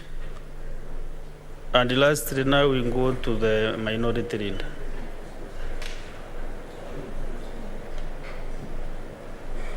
Thank you, Mr. Speaker. I think that I just wanted to briefly indicate that I don't think that calling for SRC disbandment is what we are up to just because this affects us. But I think that when you listen out here, Mr. Speaker, on matters as this, usually when it comes to salaries or benefit that goes with politicians, it becomes a very emotive issue, Mr. Speaker. But I think this particular gazette notice calls upon the relevant committee to come up with a way that this matter can be settled for once and for all. Because, Mr. Speaker, when it comes to issues of employment, a member of parliament is sincerely employed by the Public Service Commission to the extent that if you go to Article 30 of the Constitution, you might ask yourself, who then is enslaving a member of parliament? A person who has got, as Senator Mandago had said, has got so many responsibilities, Mr. Speaker, in villages. Somebody like a senator from Migori, when I go home, I have to go to about 8 sub-counties, Mr. Speaker, to see the needs of all my constituents. And I think that it's very critical that this does not become just an issue of politicians seeking to be given more money or seeking to be given more benefits.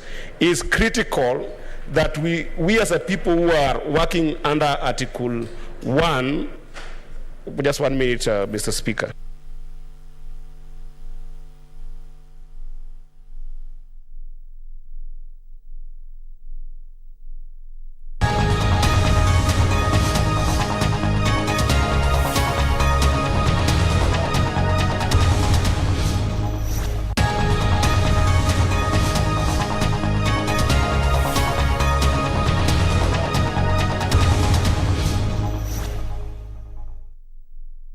Friend Mr. Mutuse informed this House that he has already submitted a legislative proposal.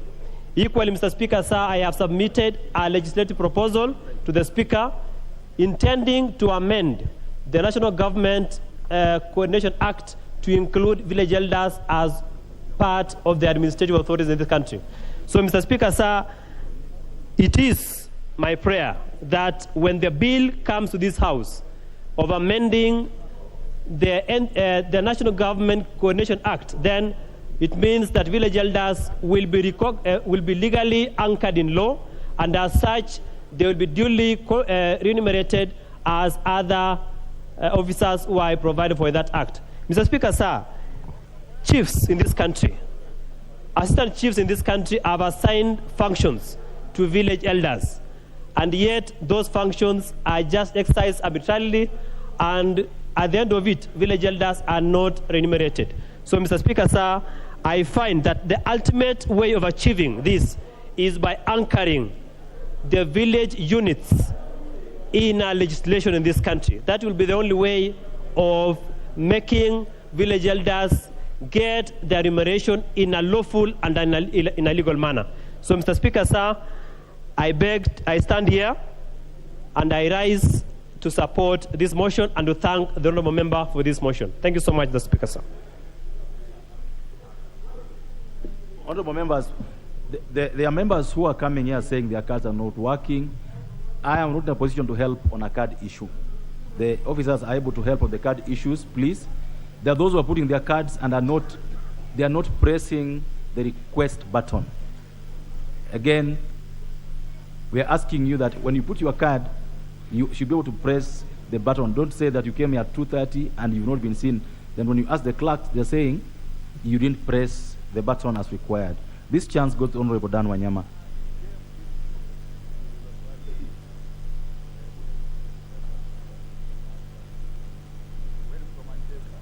Thank you, Mr. Speaker, for giving me this opportunity. On the onset, I want to support the motion of Honorable Mutuse because the village elders are an integral part of the national government, that they do quite a lot in terms of helping the assistant chiefs and the chiefs, and therefore eventually the government at large. And where I sit is that village elders are like the legs of the national government. And there is no way the national government can operate without the legs if they have got to be effective. So this motion has come, and we want to give an indication to the government, and particularly the new government that has come in, that these are Kenyans who have given service without being appreciated. And I want to say this, that even in the 10th Parliament, this motion was brought up by Honorable Eugene Wamalwa. It was debated, it was passed, but there was nothing that was done. So I would want to advise Honorable Mutuse that where it is now, as much as we are going to bring the bill to have these village elders being paid the salary, but a quick fix is, nowadays, the chiefs and the DCCs get some interest funding. And for now, because these people have suffered for quite some time, I will urge the minister who is coming in, or the CS who is coming in, to enhance that interest so that these village elders, meanwhile, before the bill passes for them to get salary, they should get some stipend that can help them actually up their lives. Because whatever they do is a very big role that the government actually needs them, and it is important that these people are appreciated. And I want to say this, if we have a regulation and a policy that actually takes care of these elders in a very organized manner, in fact, they will help the judiciary to have very these minor cases going to the courts, because the elders actually handle those matters with the assistant chiefs there, and that problem can be sorted whereby the courts are full of the small cases that can be handled by these elders. So I want to support this motion, and most importantly say that where we stand at the moment, the stipend can do meanwhile, because the interest that goes to the DCC and the chiefs can handle these elders meanwhile, as we look forward for the bill to anchor it into the act so that these elders are remunerated very well. Mr. Speaker, I support and thank you for giving me this opportunity. Thank you. This chance goes to the Honorable Paul Ikatana, and he'll be followed by the Honorable Kosgei Bishop.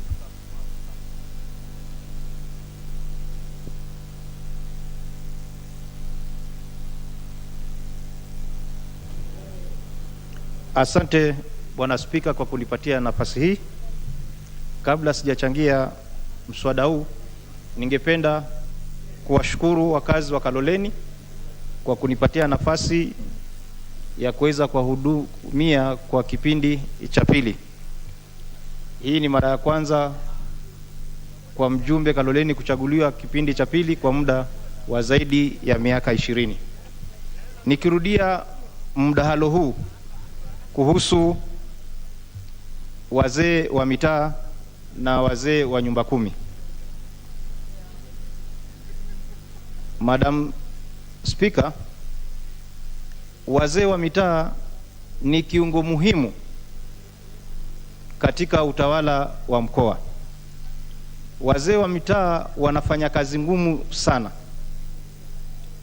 Kabla chief, DO au DC kupata habari, mtu wa kwanza anayetafutwa ni mzee wa mtaa, lakini hawajatambuliwa na serikali zilizopita.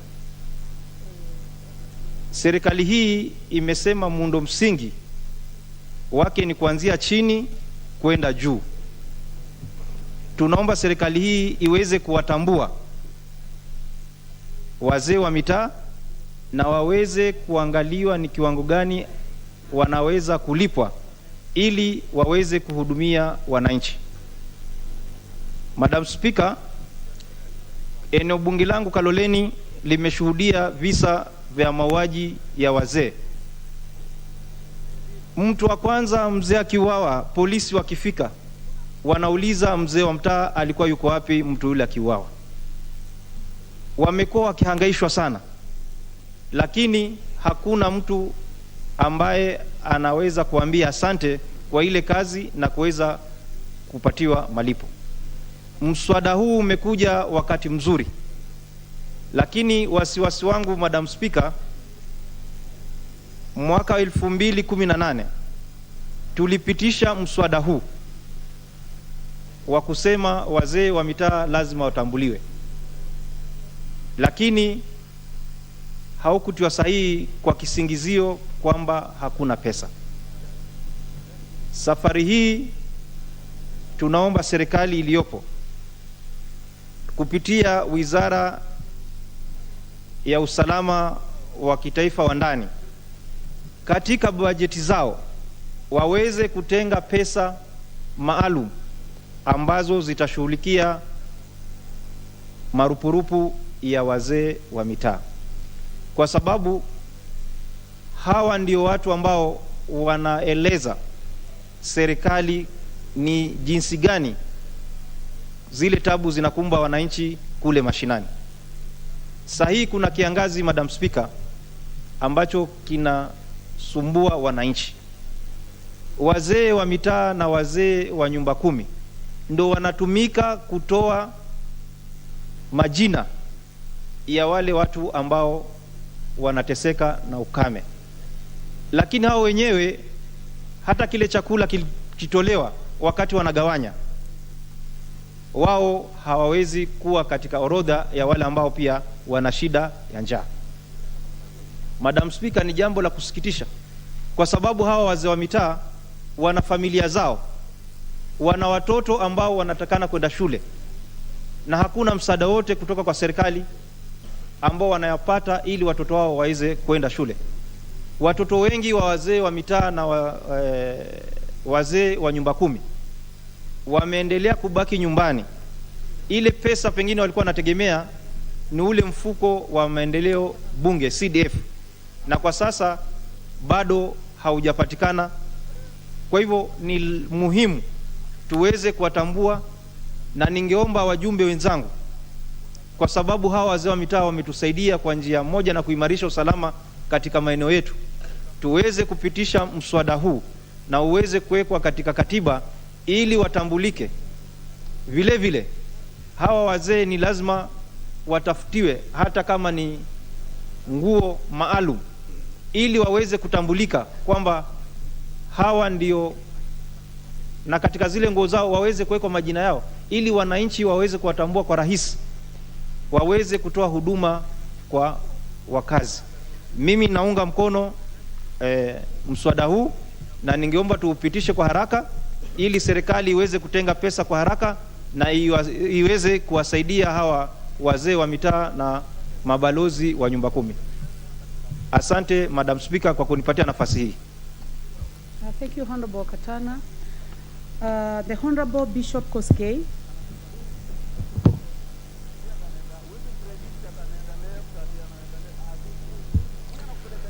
Thank you, Madam Speaker. I take the floor to support this motion of empowering the village elders, otherwise known like headmans and all that has been known for many years, because it is increasingly becoming important globally that governments should embrace citizens' participation and involvement in the decision-making processes in any country.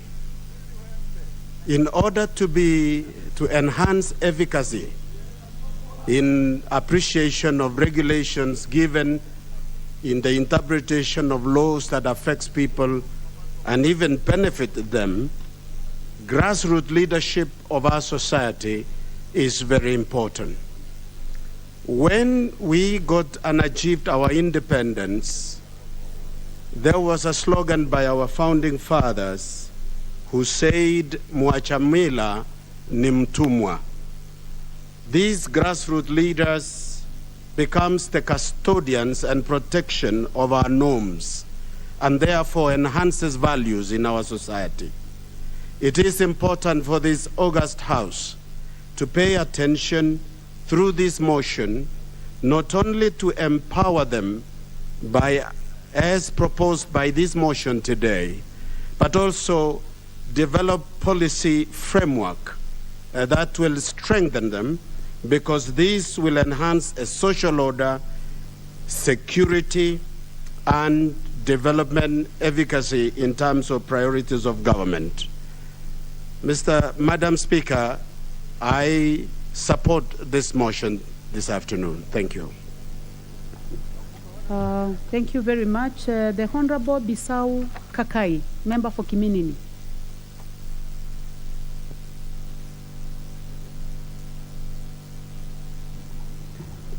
Thank you, Madam Speaker, and thank you for the timely also presentation of this particular motion, which is very, very crucial in terms of what we had also promised to the constituents during our campaigns. And I take this opportunity to really thank Mheshimiwa Mutuse for expediting to bring this particular important motion in the House. Now, Madam Speaker, the first point of contact in our backyard, in our constituencies, are these village elders. When a cow is stolen, when a boda is stolen, when there's domestic violence, there is a dead body found on the roadside, the first point of contact is these village elders. Today, Madam Speaker, even within the security apparatus, a Minister for Internal Security sitting in Nairobi, a regional commissioner, a county commissioner, a district commissioner, and many other administrators. Without these villagers, they are living in space. These are the first point of contact. But what is happening now, they've completely been neglected. But I believe, Madam Speaker, that even on the current premise, where the current government has been formed in the belief of bottom-up, we believe that the security apparatus also, starting with these village elders, this motion is going to be supported by the current government. Now, an example, Madam Speaker, when there are these issues reported, domestic violence, maybe something has been stolen, even funerals, Madam Speaker, these are the first people who come to our site when there's a death announced in our constituencies. These are the people who stick with us in thick and thin when there are funerals, including organizing even to get firewood, to get water, and also to ensure there's security. But when all these things are happening, when they are making phone calls to the security apparatus, to the DCC, to the chief, they are making phone calls. Where do they get the airtime from? Some of them have to move at night. Maybe it's a rainy season. They need warm clothing, which they don't have, or which they've bought through their own funds. They need things like gumboots, an example. They need torches. Who buys these batteries for them? So, Madam Speaker, this is very, very important. Bringing in also the logistical component. How do they move from point A to point B? When they are being called, maybe they have to respond to some situation which is not correct. So, Madam Speaker, I want to support this motion, but even as I support this motion, I would like to request that this is taken seriously by the appropriate ministry in terms of establishing clear terms of reference. But this does not mean that when new terms of references are sort of put in place, we ignore those who are already in place. These terms of reference is just to also enable us to improve also in terms of also to ensure that we'll have the best village elders. An example, people skills, someone who's also respectable in society, a peacemaker, and one actually who appreciates diversity. Because like where I come from in Kiminini is like a small Kenya where we've got all the communities. And Madam Speaker, I would also like to point out that it's not just sufficient to give them a remuneration. We would like to see that they are also covered medically through NHIF, and also a clear pension fund is put in place so that also as they reach their retirement age or they decide to bow out of this arrangement, they also have something to fall back to in terms of a pension. I would also like to point out that because they also support the security apparatus, and there are situations where some of them, some people have masqueraded as those village elders, that we ensure also that they've got uniform in addition to the clothing or the gear that they need, like example, gumboots, etc., etc. And lastly, on mobility and for good coordination, the head of the village elders should also be able to be given that ability in form of, let's say, a motorcycle.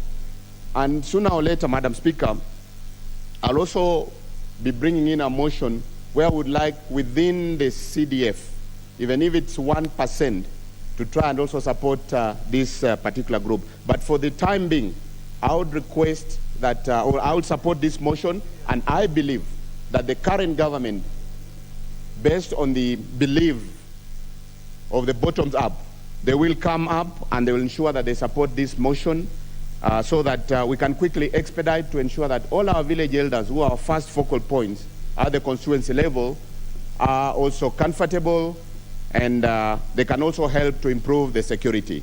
Thank you, Madam Speaker, and I support the motion. Thank you, Honorable Member. Honorable Members, I would like to recognize the following schools that have visited the National Assembly: Olashapani Primary School, Narok South, Narok County; Gondi Primary School, Naivasha, Nakuru County. Honorable Members, I would like to give an opportunity to the Honorable Jane Kihara.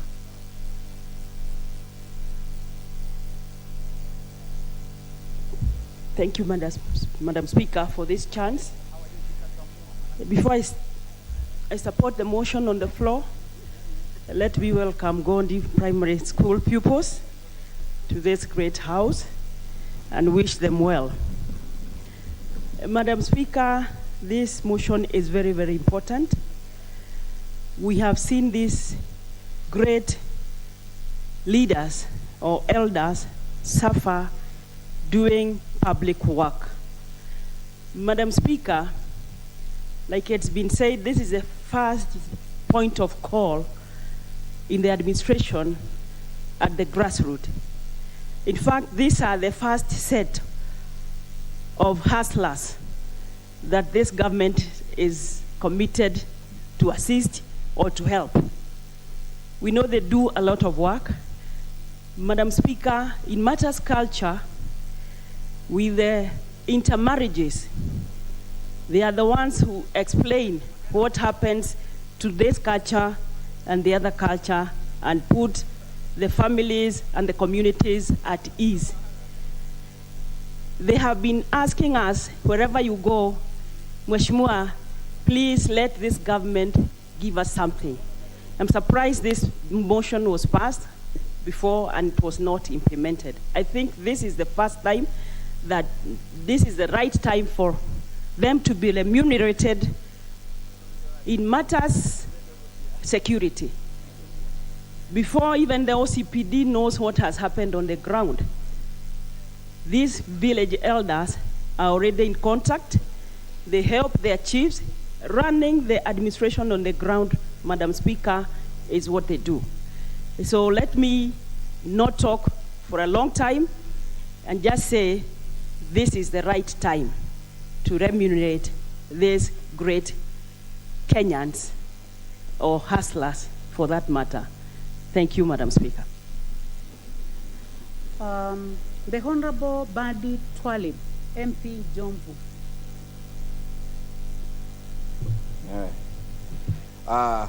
Asante sana Mheshimiwa Spika. Pia mimi nataka kuungana na wenzangu katika kuunga mkono hoja hii.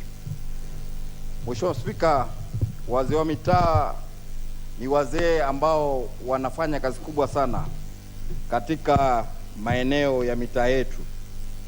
Na tukiangalia ni wazee ambao walifanya kazi miaka yote wakisaidia katika kudumisha amani na vile vile kutokea matatizo, hao ndio watu wa kwanza ambao wanafuatwa. Tukiangalia Mheshimiwa Spika, kabla chief ama sub chief ama ACC ama DCC kujua linaloendelea pale nyanjani, ni muhimu sana anaangalia kuuliza mzee wa mtaa. Leo katika sehemu zetu nyingi sana wazee wa mitaa wanafanya kazi kubwa katika mambo ya usalama. Mfano kama sehemu yangu moja ya Kitui, ambapo Mheshimiwa Bwire mbunge wa Taveta ana makao yake hapo, utaona mzee wa mtaa anaitwa Mzee Gona, yeye ndo anayemwangalilia mambo yake pale hivi. Kwa hivyo leo hii mimi nataka kuzungumza nikiwa mjumbe wa Jomvu kusema kuwa naunga mkono wazee hawa mitaa watambuliwe kama vile anavyotambulika chief, sub chief, ACC, DCC. Ni muhimu pia hiyo structure imtambue mzee wa mtaa katika sehemu zetu, na wazee wa mitaa hawa wanavyolipwa wengine ni muhimu na wao waweze kulipwa. Hawa wana familia, hawa wanasomesha watoto, hawa wanaishi katika hali duni ambapo hawana hali ya kuweza kujikimu katika kulipa nyumba. Lakini ikiweza kupitishwa katika serikali kwa hawa pia wakiweza kulipwa, basi wataweza kujisaidia katika maisha yao. Mheshimiwa Spika, si hao peke yao, nasema pia wahudumu wa afya ingeangaliwa vizuri sana kuwa pia wao wanafanya kazi kwa kujitolea bila malipo, ili wao pia waweze kuona kuwa wanaweza kusaidika. Mheshimiwa Spika, katika wazee wa mitaa kuna wazee ambao katika umri wao ni mkubwa, na siku hizi hata wengine ambao umri wao ni mdogo ni wazee wa mitaa wanasimamia. Kwa sisi tunawapamba tu kwa kuwapatia majina mabalozi, mara sijui majina gani, lakini majina hayataweza kusaidia. Pesa mfukoni ndizo ambazo zitaweza kusaidia wazee hawa wa mitaa ili kuona kuwa wanafanya kazi yao katika njia sawa. Mheshimiwa Spika, nachukua fursa hii hivi sasa pia kusema kuna zile pesa za wazee, ambao pesa hizi za wazee, miaka ambayo imewekwa katika kuweza kuqualify kwa pesa hizi ni mingi sana. Kwa hivyo ni vizuri pia bunge hili tungeangalia, badala ya kuweka mzee miaka 65 ama sijui 70 huko ndio aweze kulipwa, ipunguzwe kwa miaka ya siku hizi. Shida zimekuwa nyingi, uzee kufika miaka 60 70 ni bahati kubwa sana hiyo kutoka wakati wa Yesu. Lakini shida nyingi ambazo ziko kwa wakati huu, wazee wanakufa miaka 55 ama vile vile kuendelea, wakifika sana wana bahati 60. Kwa hivyo hizi pesa za wazee zipunguzwe mpaka kufikia hata kama ni miaka 50 wao watakuwa wakiweza kupewa pesa hizi, na pesa hizi zije nyanjani kwenye constituency, ambapo sisi ndo tunaweza kuona ni wazee gani ambao wako pale katika sehemu yetu, ili tuweze ku-identify na kuona kuwa wanaweza kupata pesa zao. Kwa hivyo Mheshimiwa Spika, mimi nachukua fursa hii kwanza kuwashukuru wazee wa mitaa wangu katika sehemu ya Jomvu sana, kwa sababu waliniunga mkono kunirudisha bunge hili kwa mara ya 3. Leo hii nasema kama yale niliyowaambia wakati nilipokuwa kwa kampeni, ni haya ambayo nazungumza hapa bunge, kuwa ni haki pia wao walipwe. Na mambo haya tukishaweza kuyapitisha, twamsihi Mheshimiwa Rais, Mheshimiwa William Samoei Ruto kutia saini hii kwa sheria kwa haraka na kuweka bajeti ya pesa zende mashinani haraka wazee hawa, ili wapate matumaini ya maisha yao. Kwa hivyo nachukua fursa hii kusema kuwa wazee wangu wote katika mitaa yote ya wodi ya Miritini, Mikindani na Jomvu Kuu, bunge hili limeangalia mambo ya mitaa ya wazee hawa ambao wanafanya kazi hizi, na tukiweza kupata pesa hizi za manufaa, hata wao pia wataweza kunufaika. Kwa hivyo kwa hayo, Mheshimiwa Spika, nashukuru kwa kunipa fursa hii. Wacha nishukue muda mwingi ili niweze kuwapatia wenzangu pia nafasi ya kuweza kuchangia, lakini vile vile nasema Mheshimiwa alileta hoja hii, nampongeza, ni hoja ya maana sana. Asante sana. The Honorable Gathoni wa Mushomba, and the Honorable Gathoni wa Mushomba will be followed by the Honorable Rahim Dawood. Thank you, Madam Speaker. Allow me, Madam Speaker, to register that in as much as we are all willing to contribute, I really sympathize with the new members who have come into this House, because there seems to be a system that is not working very well in terms of prioritizing who is going to speak, because some of us have been here even before the Speaker walked into the House, logged in our cards, and have been waiting from 1:45 p.m.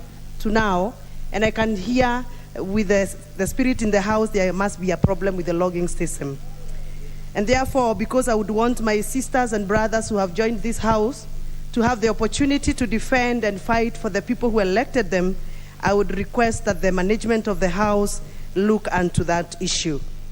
Madam Speaker, I have been sitting here for those many hours because I wanted to give my contribution to the motion recognizing and looking at the remuneration of the village elders, a motion that has been sponsored by Honorable Mwengi Mutuse.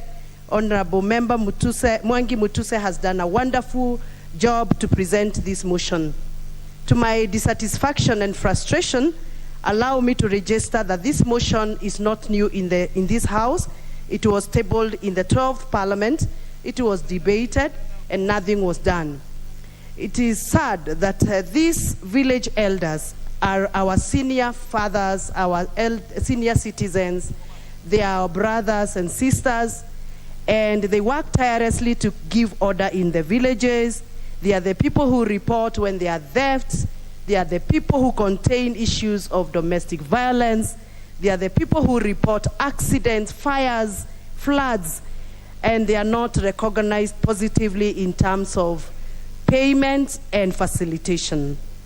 Madam Speaker, I do not know whether we are supposed to be lobbying the House to amend the National Government and Coordination Act of 2013, or we are going to be pushing for the amendment of National Social Protection Act. Because majority of these village elders are retired people. Some of them were public servants who deserve to be paid for the efforts they put in this country, in the building of this economy. And allow me to put that the National Social Protection Act has been very discriminative, because we have seen the unemployed youth getting absorbed and even being engaged for pay under the programs Kazi kwa Vijana. And if we can afford to pay vijana wetu, our young people, under the program Kazi kwa Vijana, we should be able to afford to pay our village elders. I do not want to say that the Kazi kwa Vijana did not give us any input in terms of good work, but in equal measure, the village elders also do a lot of good work.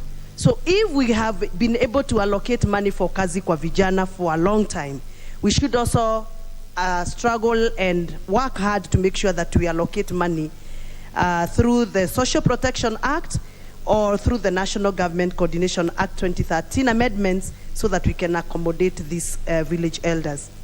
I am an elected member from Githunguri constituency in Kiambu County. And if there is a group of people who really assisted my campaigns, who also informed me on a few areas that I need to concentrate on as their leader, it is the village elders. If there are people that the government has used for the last 10 years in terms of maintaining order, it is the village elders. And it is sad that they have no uniform, they have no airtime allocation. Some of them go hungry the whole day as they work for the government, but they do not have any way of recognition. I think it is time now we come up with a legislative proposal that is going to become a law through the amendment of either the Social Assistance Programs Act or the National Government Coordination Act, so that this can become a law that is going to give the basis for the recognition of village units as administrative units in this country. I also want to congratulate and thank those village elders and all the people of Githunguri constituency for giving me the opportunity to serve them for the second term as their member of parliament. And I know through my efforts in bringing legislative proposal, my geriatric bill proposal 2022, that I have been able to communicate to the speaker, is also going to look at the ways and means of making sure that the senior citizen and the elderly persons of this country have been given their dignified life and dignified lifestyle. Thank you, Madam Speaker. Thank you, Honorable Gadoni. Honorable members, I am strictly following the schedule. So do not worry. Make sure that you have inserted your card, unless your card is not working. So the next person is the Honorable Rahim Dawood. Thank you, Madam Speaker. Ningetaka kuunga hoja hii ya wazee wa mtaani ama wazee wa kijiji. Mheshimiwa Speaker, hawa wazee sio hasa wazee, ni hata ni vijana, ni wamama, wengine umri yao ni kidogo, wengine wako wazee kabisa, lakini umuhimu wao kwa kufanya hiyo kazi ni muhimu sana. Shauri hawa ndio hushika wale wako na changa ama wako na mambo zingine mahalifu za vijiji.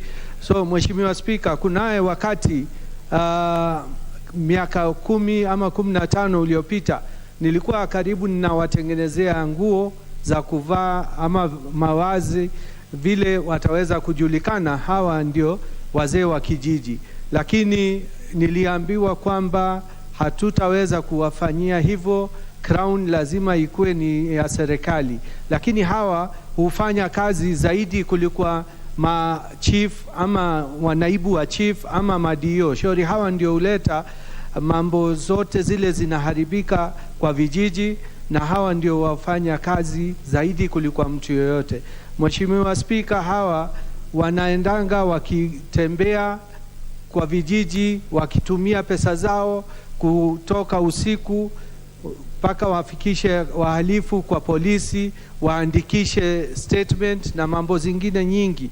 So hawa wanafaa, sio hii hoja imeletwa na Mheshimiwa Mutusi ni nzuri, lakini haitatusaidia. Shauri inasema kwamba inapendekeza kwa serikali iwapatie nafasi ya pesa na iwatambue, lakini Mheshimiwa Spika, inafaa tutengeneze sheria bill. Shauri hii kusema ajiz haitoshi.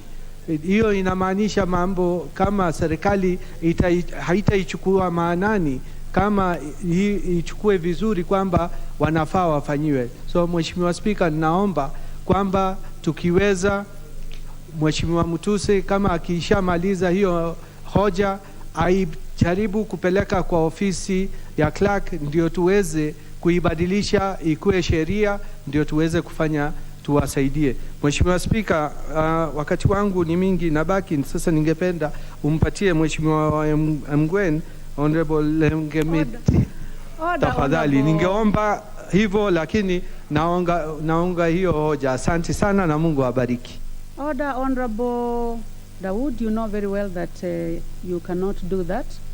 Honorable Member for Keses, the Honorable Julius Ruto. Thank you so much, Madam Speaker, for the opportunity you've accorded me to also contribute to this very important motion on the support of recognition and remuneration of our village elders. Indeed, Madam Speaker, as the honorable members who have said, and I want to start by congratulating the honorable member who came with this motion, Honorable Mwenge Mutuse, because this is something that has come at a moment that we as Kenyans, we need to talk about ourselves in reality. And we need to discuss issues that are going to touch and impact on our lives. I want to throw back our attention to the recent or the just concluded or period of COVID-19. All of us, we understand that at the moment COVID-19 was declared to have been in Kenya, everybody, every person went into shock. The people who were there to support the government are none other than the village elders. And up to date, they sacrificed their lives. They were on the front line, including the health workers. Of course, the health workers were compensated by virtue of them being employees at the same time. But for them, they gave their lives. Some of them ended up even losing their lives because of exposing their livelihoods in addressing or in supporting the society. It is on this merit that, Madam Speaker, we have to be candid in our discussion. I want to appreciate the fact that families form a unit of a nation. And the people who help put us family together back in our society are none other than the village elders. I want us to virtually take our minds or visualize the same persons. When a farmer wakes up in the morning, when a teacher wakes up in the morning, when a member of parliament wakes up in the morning to attend into his or duties, this person wakes up to address the small issues that touches on our village. And as we know, small things begets the big things. At that basic level, where they're able to meddle on the issues, where they're able to address the issues, where they're able to put up the people in dispute together, sort out the small challenges, until, as a nation, we realize our desired peace and cohesion. We have to appreciate that these people are very crucial in our society. They are the persons, we always call them, where the rubber meets the tarmac. It is at that level that even the government is able to execute its programs down to the people. You cannot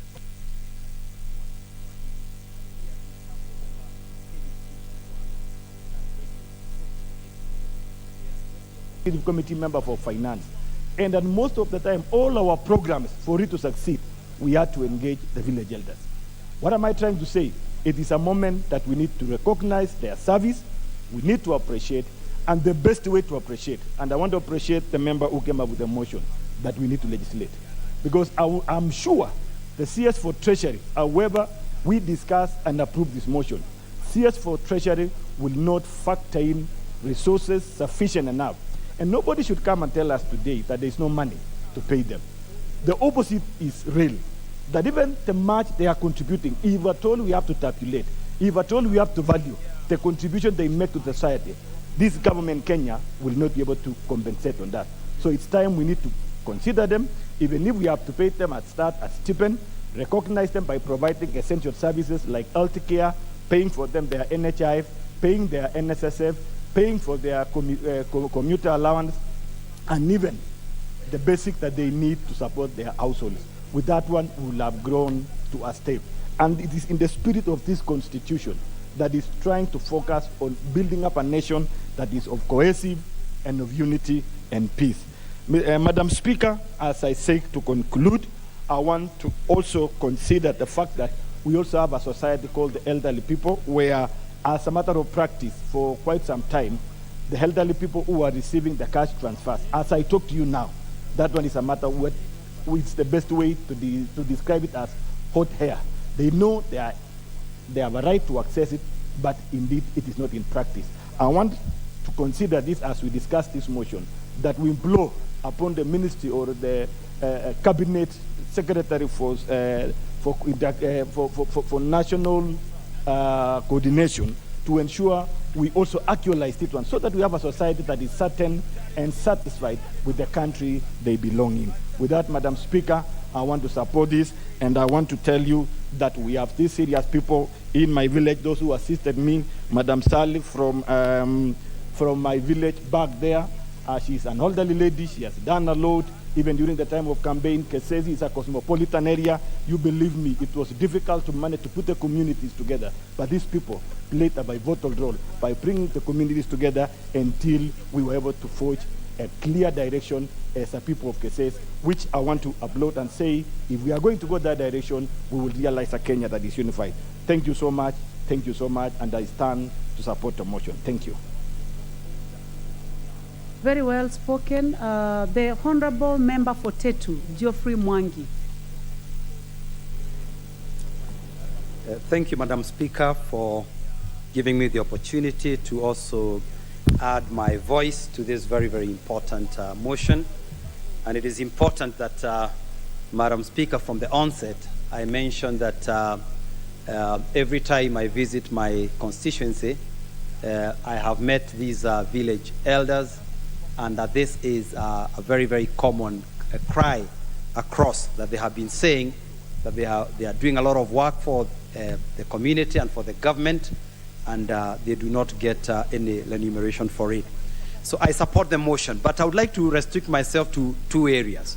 One is to try and add my voice to giving these village elders what I would call a job description, because it is very, very important, Madam Speaker, that we bring some sort of structure to this very, very important motion. And I hope that my contribution can give the Honorable Member for Kibwezi, who brought this motion, some builds in terms of how he can actualize this motion into a bill that then can become a law in this country.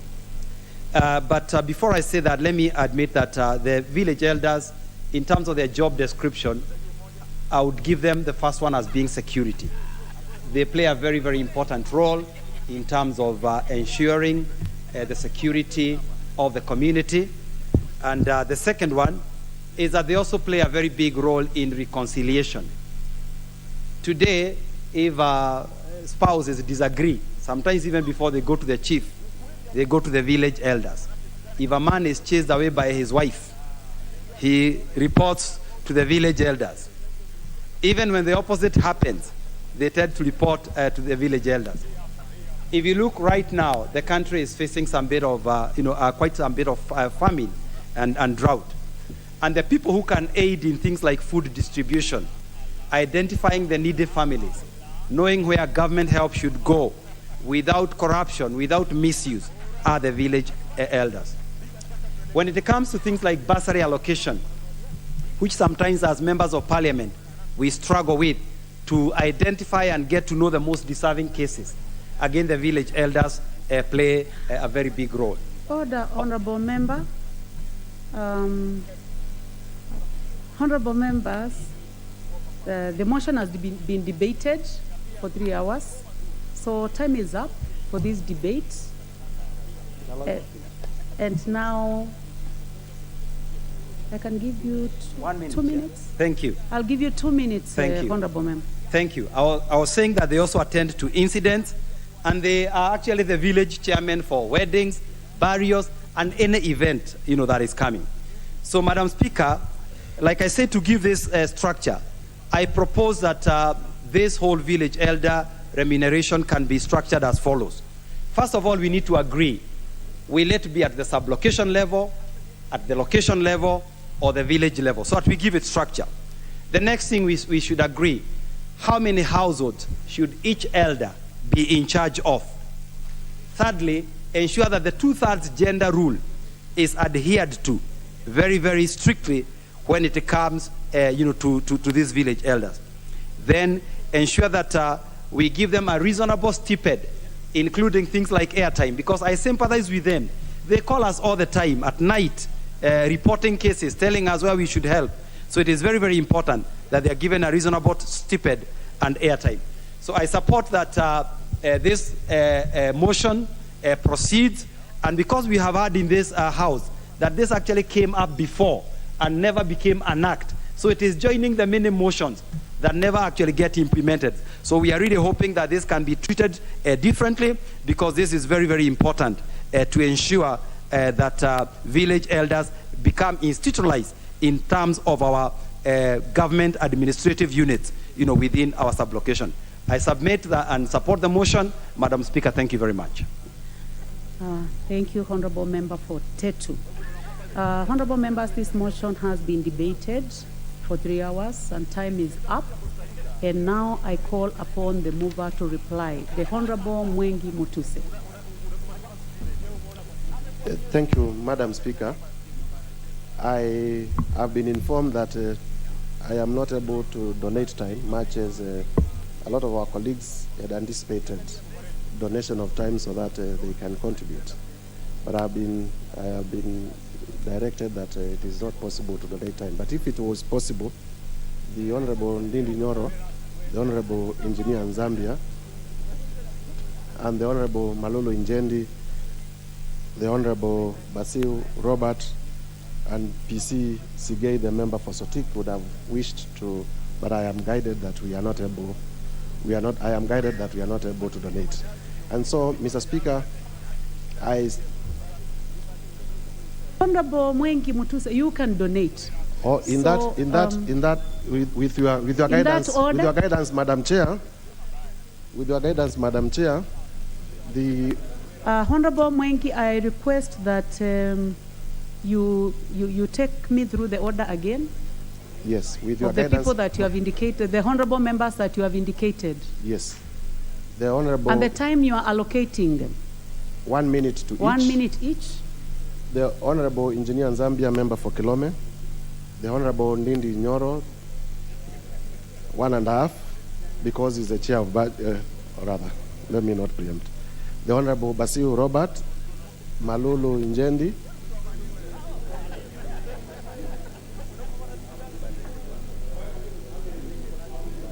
and the Honorable Beatrice, now that Malulu Injendi is not there. 1 minute. I have 10, so I've donated 5. So 1 minute for the honorable members, 1 each. Madam Speaker, if you allow, the Honorable Getari 1 minute.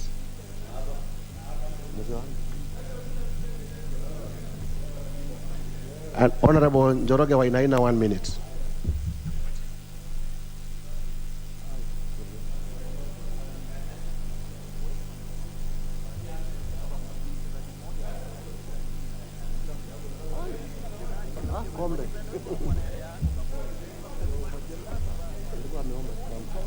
So, honorable members will follow the order. And the first person who has been donated a minute is the Honorable Zambia, member for Kilome, followed by the Honorable Ndindi Nyoro, followed by the Honorable Malulu Ijendi, followed by the Honorable Beatrice, Honorable Gitari, and the Honorable Njoroge Wainaina, in that order. Madam Speaker, I don't know whether I'm in order. The Honorable Kombe Mzee, and with a lot of respect to him because he's one of the oldest members in this house, if you allow, Madam Speaker.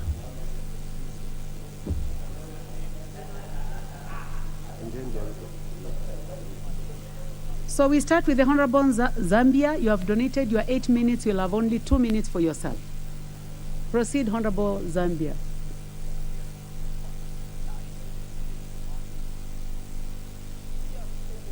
Please give the Honorable Zambia the mic. Oh, thank you, Madam for Speaker. Kilome. Thank you, Madam Speaker, for this opportunity. I rise to support this motion. And let me note that this is not the first time we are debating on this motion. In the 12th Parliament, we discussed and we debated on it. So it's my sincere hope that this 13th Parliament will move with speed and implement this motion so that we can benefit the village elders. I think most of the members have really expressed their concern about our village elders. You know, they play a very crucial role in our villages, in our community.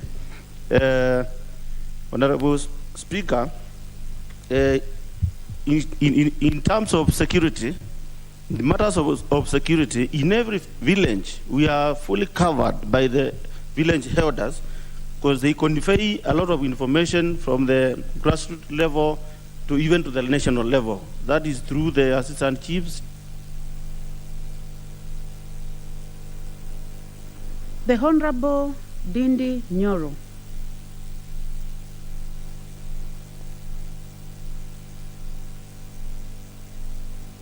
Thank you very much, Madam Speaker. And I start by congratulating my brother, Honorable Mutuse, for this motion. Second, Madam Speaker, is that our village elders, whichever name we give them from Yubakumi, they play a very critical role insofar as governance is concerned. And therefore, Madam Speaker, we should be able to appropriate something small for their stipend, and especially to be able to make phone calls in terms of credit and in terms of transport when they are going for various meetings, even to meet GAO officials, Madam Speaker. Also, we should invest a lot in terms of capacity building so that they are able to know how efficiently they can be able to assist in terms of the governance and the state structure so that it is also effective. Madam Speaker, also, they play a very critical role in terms of security and other facets of our economy and country, Madam Speaker, and therefore should also be recognized when we are giving state accommodations so that it comes in as a... The Honorable Malulu Ijendi.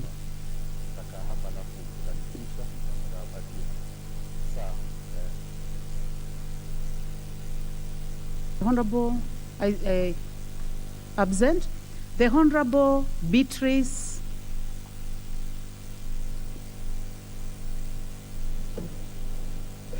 Thank you, Madam Speaker.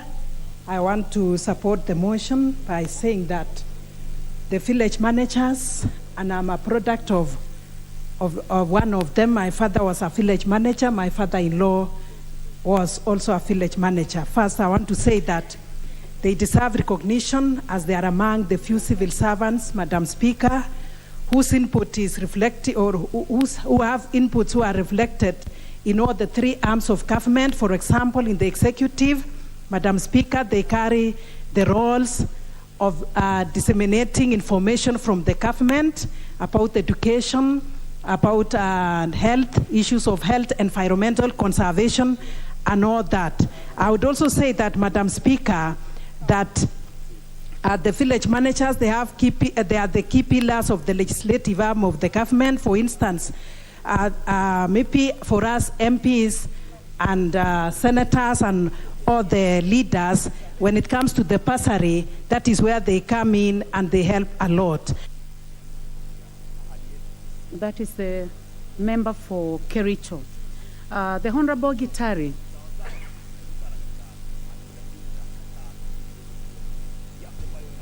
Thank you, Madam Speaker, for giving me this chance. I want to say thank you to my brother for bringing this motion. Village elders, wherever they are, they do a lot of good work. We've used them during our campaigns. We've used them while we are giving bursaries. Madam Speaker, I want to tell my brother that this motion is not appearing in this House for the first time. It was there even in the 11th Parliament, but it did not go anywhere. But I'm happy because I'll be praying for Didinyoro to become the chairman of budget, and he is here.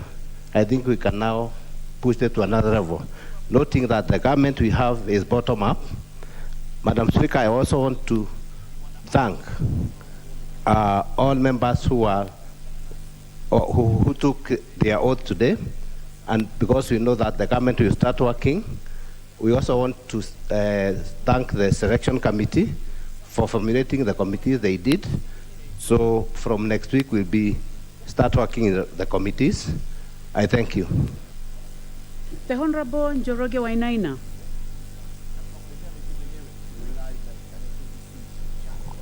Thank you, Madam Speaker.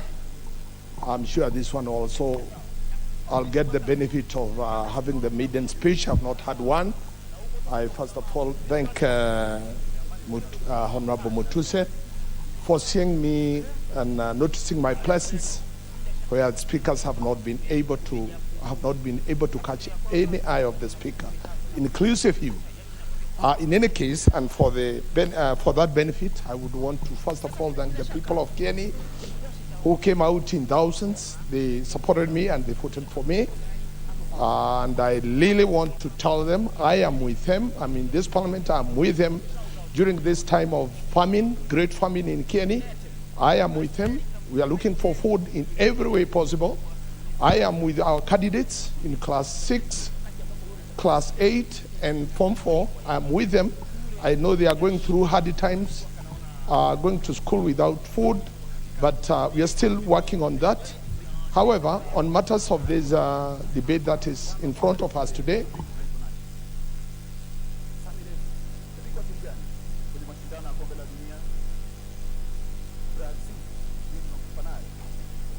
only 1 minute had been donated to you by the Honorable Mutuse, but I can see that you had put your card for the next motion, so you can participate in the next motion.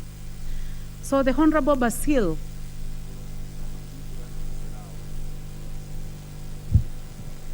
Thank you, Madam Speaker.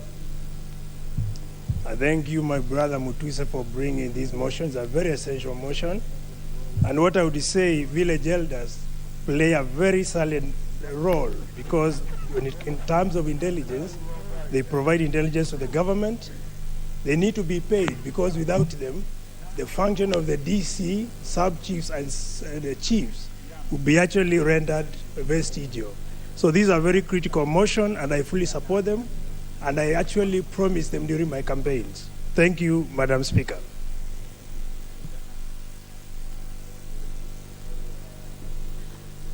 The Honorable Kombe.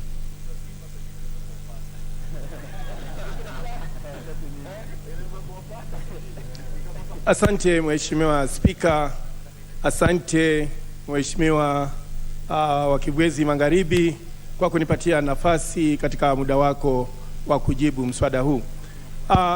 Nichukue tu moja kwa moja niseme umekuja kwa wakati unaofaa, na pia vile vile niseme si mara ya kwanza.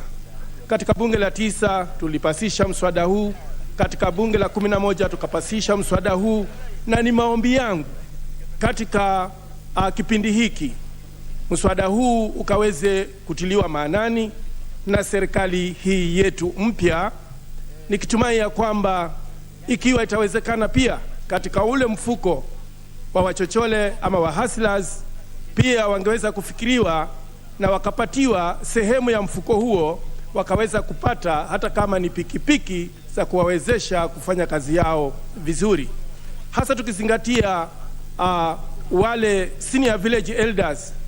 Kule kwangu kuna mzee Magogo ambaye anafanya kazi nzuri sana katika sehemu ile ya location ya Magarini, na pia vile vile ni wengi ambao wanafanya kazi nzuri, na hata ikifika wakati wa kugawa chakula wao ndio huwa kipaumbele kutujuza ni wapi kunahitajika msaada. Asante Mheshimiwa Speaker. Now the Honorable Mwengi Mutuse.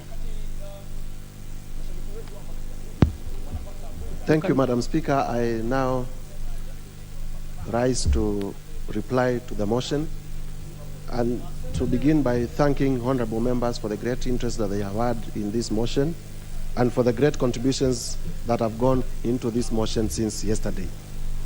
Madam Speaker, you realize that most of the contributors have informed the House that this is not new, that from the 9th, 10th, 11th, 12th, and now 13th Parliament, members have been debating similar motions. And I believe that is enough justification to show that it is an important matter and therefore needs to be expedited in terms of execution. Madam Speaker, you also notice that members have improved the motion in great deal. Members have given their contributions in terms of what it is that the village elders are supposed to be doing, the job description. We also notice the caution that we must not use them politically. And therefore, Madam Speaker, I urge the House to now, with the resolution and with the tremendous support the motion has received, to also move to ensure that it is enforced and our village elders begin to receive remuneration, even as I bring the amendment to the law. Thank you, Madam Speaker. I reply.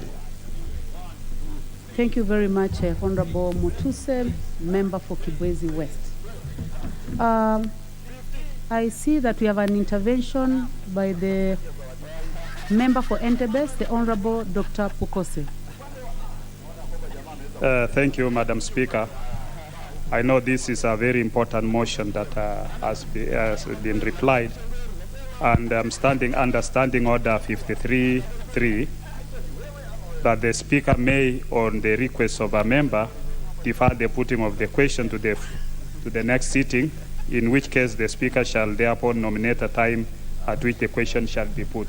Honorable Speaker, when you look at the House, we do not have a quorum to allow you to be able to put the question. So I'm standing under this, that this is a very important motion, that you can defer the putting of the question to the next sitting when we have, that you'll be able to decide when we'll have the quorum. Thank you, Madam Speaker. Honorable Pukose, your request is acceded to. I therefore direct that the question on the motion to be put during the next sitting of the House. Next order.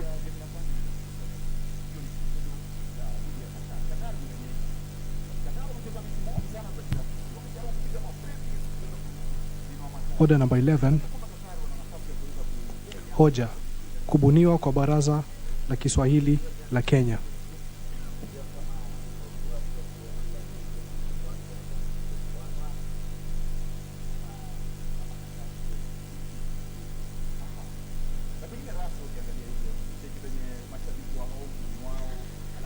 The Honorable Yusuf Hassan.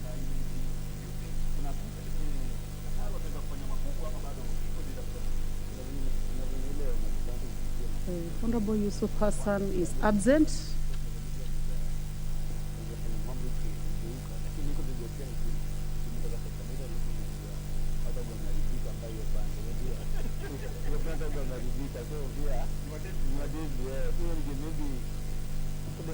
Is Honorable Yusuf Hassan?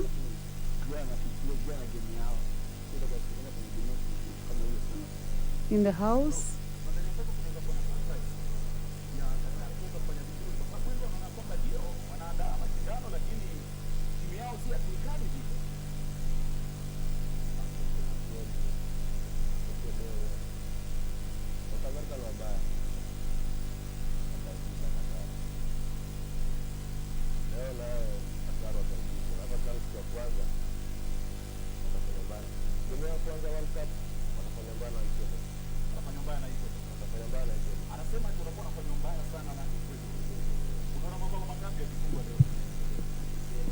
So in the absence of the Honorable Yusuf, honorable members, there be no other business, and the time being 5 minutes past 5 p.m. This House stands adjourned until Tuesday, 1st of November 2022, 2:30 p.m.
Wonderful, vizuri sana tena sana Maxwell. Tunapata kuzidi sana na tumai kwamba wale mafans pale ndani wameweza kufaidika pakubwa sana na kile ambacho tunawafanyia. Na wewe pia mtazamaji, keti rada, sawa sawa, keti rada, manake tuna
Mugatana Danson Boya.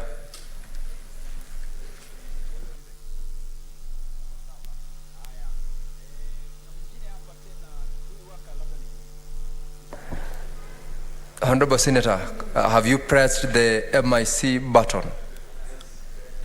Then you had not. Now it is on. Go ahead. Thank you. Mr. Speaker, thank you for giving me 2 minutes.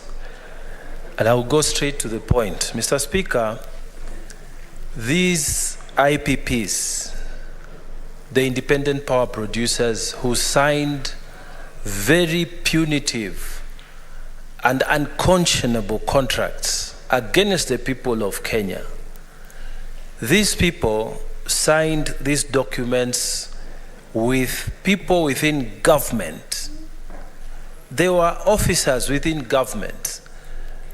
There were people working in the energy sector mandated to protect Kenyans.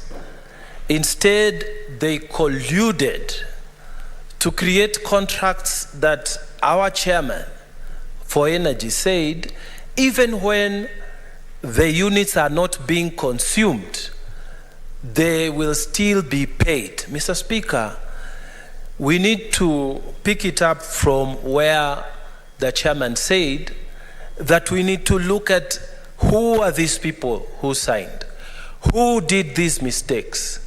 Are they now relaxing somewhere as we are bearing the cost, like Honorable Sifuna said?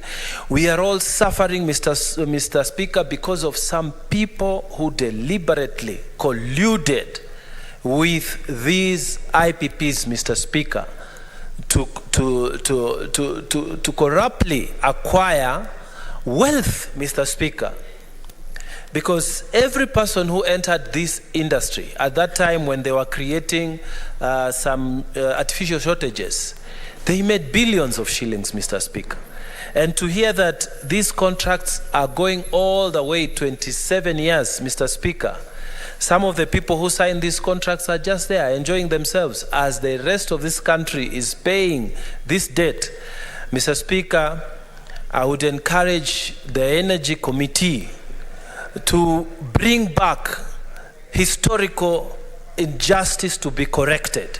Mr. Speaker, I repeat, we need to correct some of this because it is the only way that we are going to set the standard for future people who will be serving in this industry, and they are given the mandate by the people of Kenya to act in their best interest, not the way these people have done. Mr. Speaker, prosecutions must be called. People must be taken and they must account. I beg to support. I thank you, Mr. Speaker. Thank you very much, Honorable Mungatana, for your comments on the statement. Senator for Homa Bay, Kajwang Moses Otieno.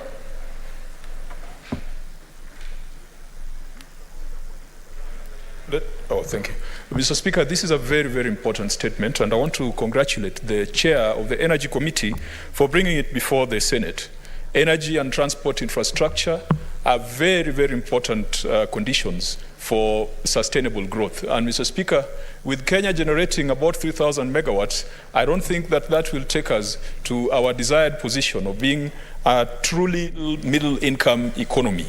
Mr. Speaker, I want to urge the chair to look at the distinction between policy implementation and oversight. As Senate, our role will be to oversight the actions of the executive and the actions of state players. I want to encourage the Energy Committee to borrow a leaf from the first Senate that set up a special inquiry into the affairs of Kenya Airways. That generated a report that came to the floor of this House, and I'd like the chair to perhaps consider taking that approach so that you can call all these IPPs, you can interrogate all the reports that are within this space, and you can bring an actionable report before this House. Mr. Speaker, I also wish that the Energy Committee would look at the regulatory framework in terms of those who wish to put electricity into the national grid. I've got two investors in my county. One was setting up a 40-megawatt solar plant in Nyakwere Hills, the border of Homa Bay and Kisumu. Mr. Speaker, he was frustrated by the regulators, despite securing a lot of funding from the US government, and that project did not kick off. We had another investor who set up a mini-grid on Remba Island. And Mr. Speaker, that mini-grid had to be shut down by the regulator simply because they had not followed some paperwork and they had not ticked some boxes. So let's have a regulatory framework that makes it easy and cheap and efficient for Kenyans to supply electricity in the national grid, rather than one that favors the IPPs that have been demonstrated to be capturing the state. Mr. Speaker, I support this statement. Thank you very much, Honorable Senator Kajwang. Senator Mandago Jackson Kiblagat was in Gishu.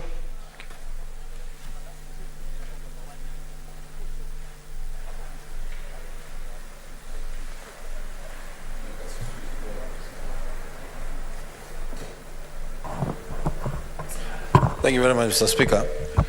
Mr. Speaker, I support the statement by the Chair of the Energy Committee. And Mr. Speaker,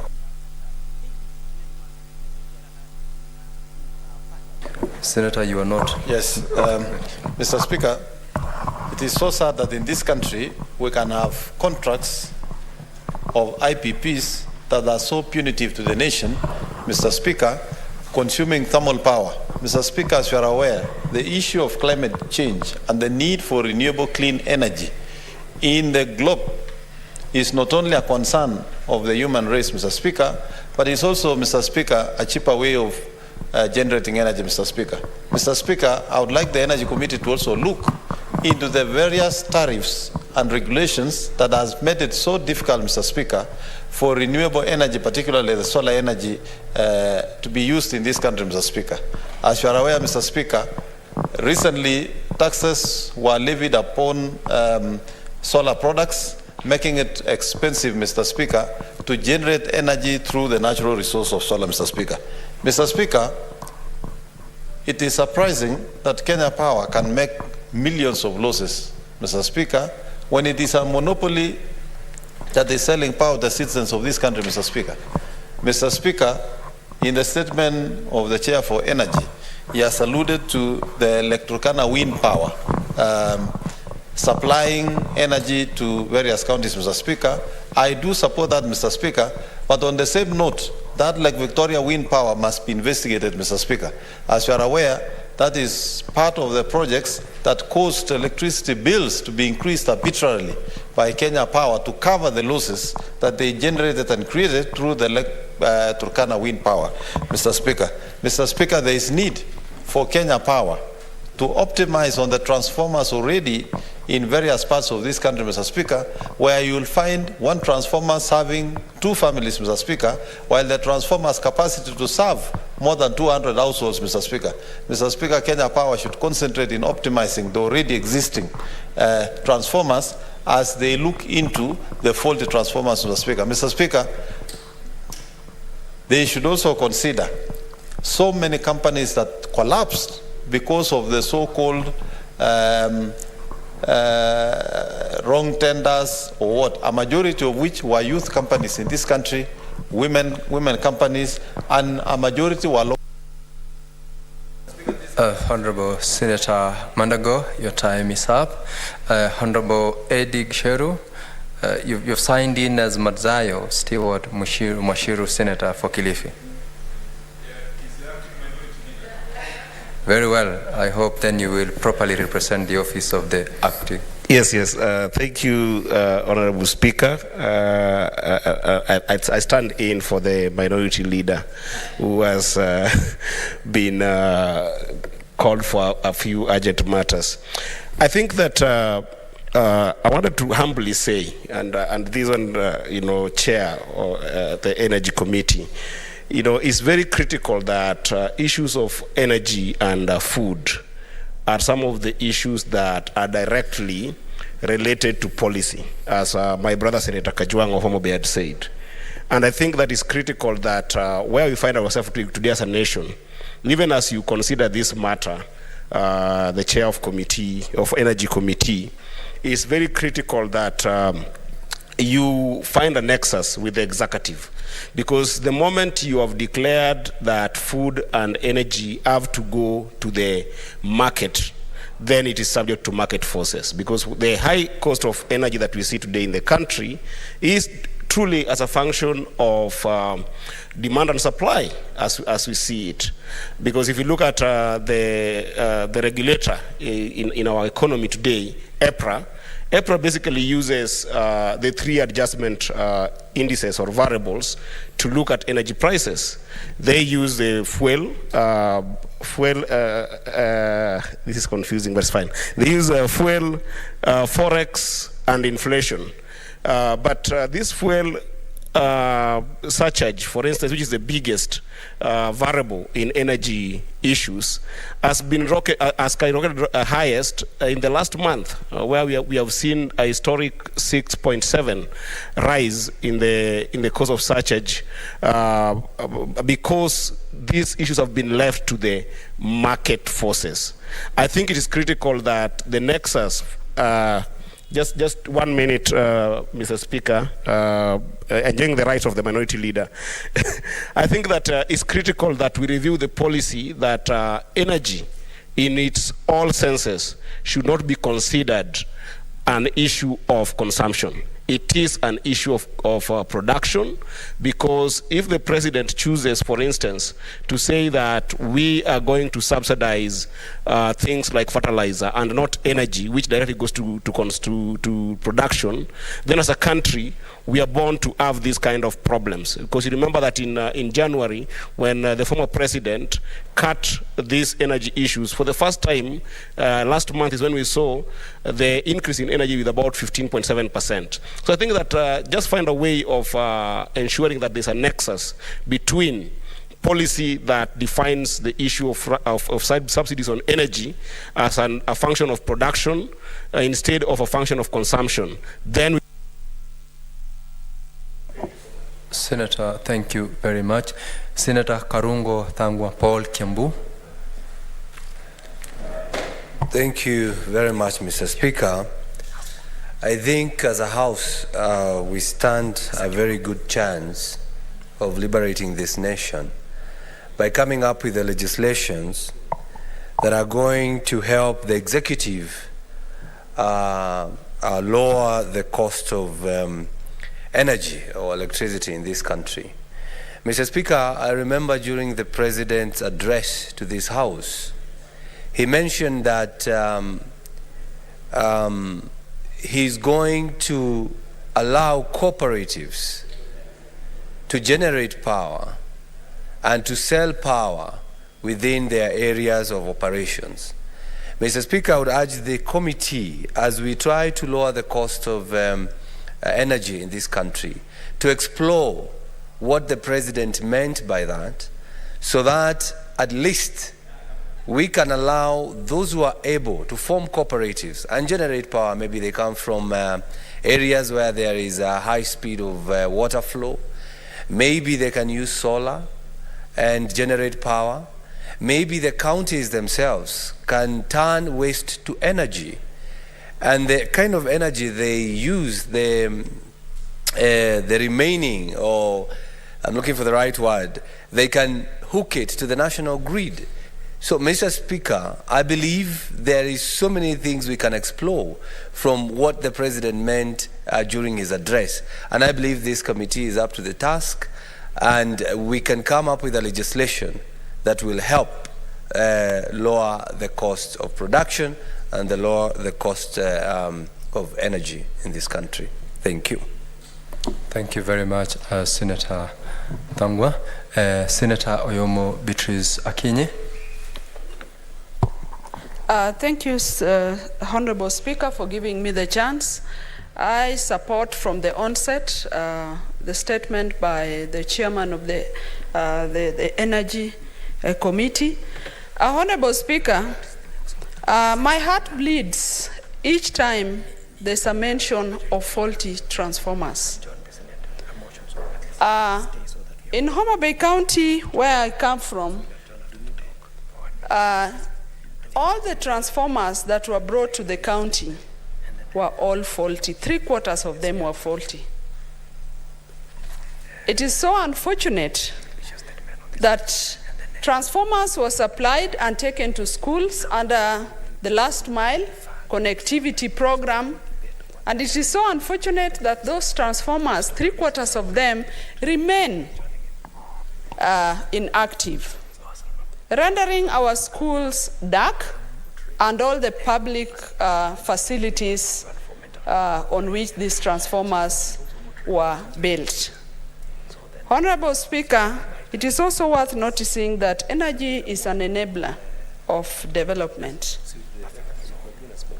And as I support, I would like to also insist that the Rural Electrification Authority must also answer for all the transformers that remain inactive in this country, and particularly Homa Bay County, where I come from. Our people did not get value for money with the supplies of the transformers, and it is unfortunate somebody was paid for this supply, and our place remains dark. I support. Thank you very much, Senator Beatrice. Senator Keroche Tabitha Karanja.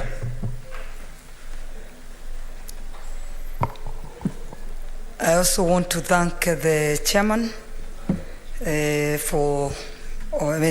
chairman on the energy, Senator Wamatangi, for bringing this important statement, because I know Kenya Kwanza has in its plan, they have on how they are going to bring energy down. Bringing energy down means lowering the manufacturing cost and ensuring that we lower the cost of living. But now mine is to mention that Naivasha, and particularly Nakuru County, produces 50% of the energy or the power that we use in the whole of the country. And when you come around at Naivasha, even at night, you find it's dark. There's no street lights. The people living around there, they have no power. In their rural areas, you find there's no power. So I'm so happy and welcoming the new energy minister. Even as we talk of lowering the energy, the power, we should be talking of where that energy comes from. That is Nakuru County, the Kengen, Geothermal, or Karia, where we produce 50% of all the energy that is used here in Kenya.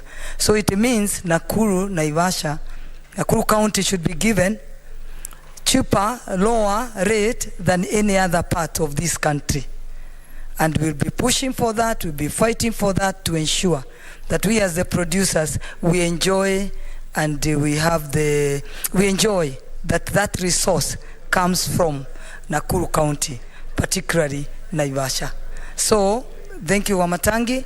We'll be talking more on this because I'll be pushing to ensure that Nakuru County, the energy rate becomes lower than any other part of this country, because that is where the energy is coming from.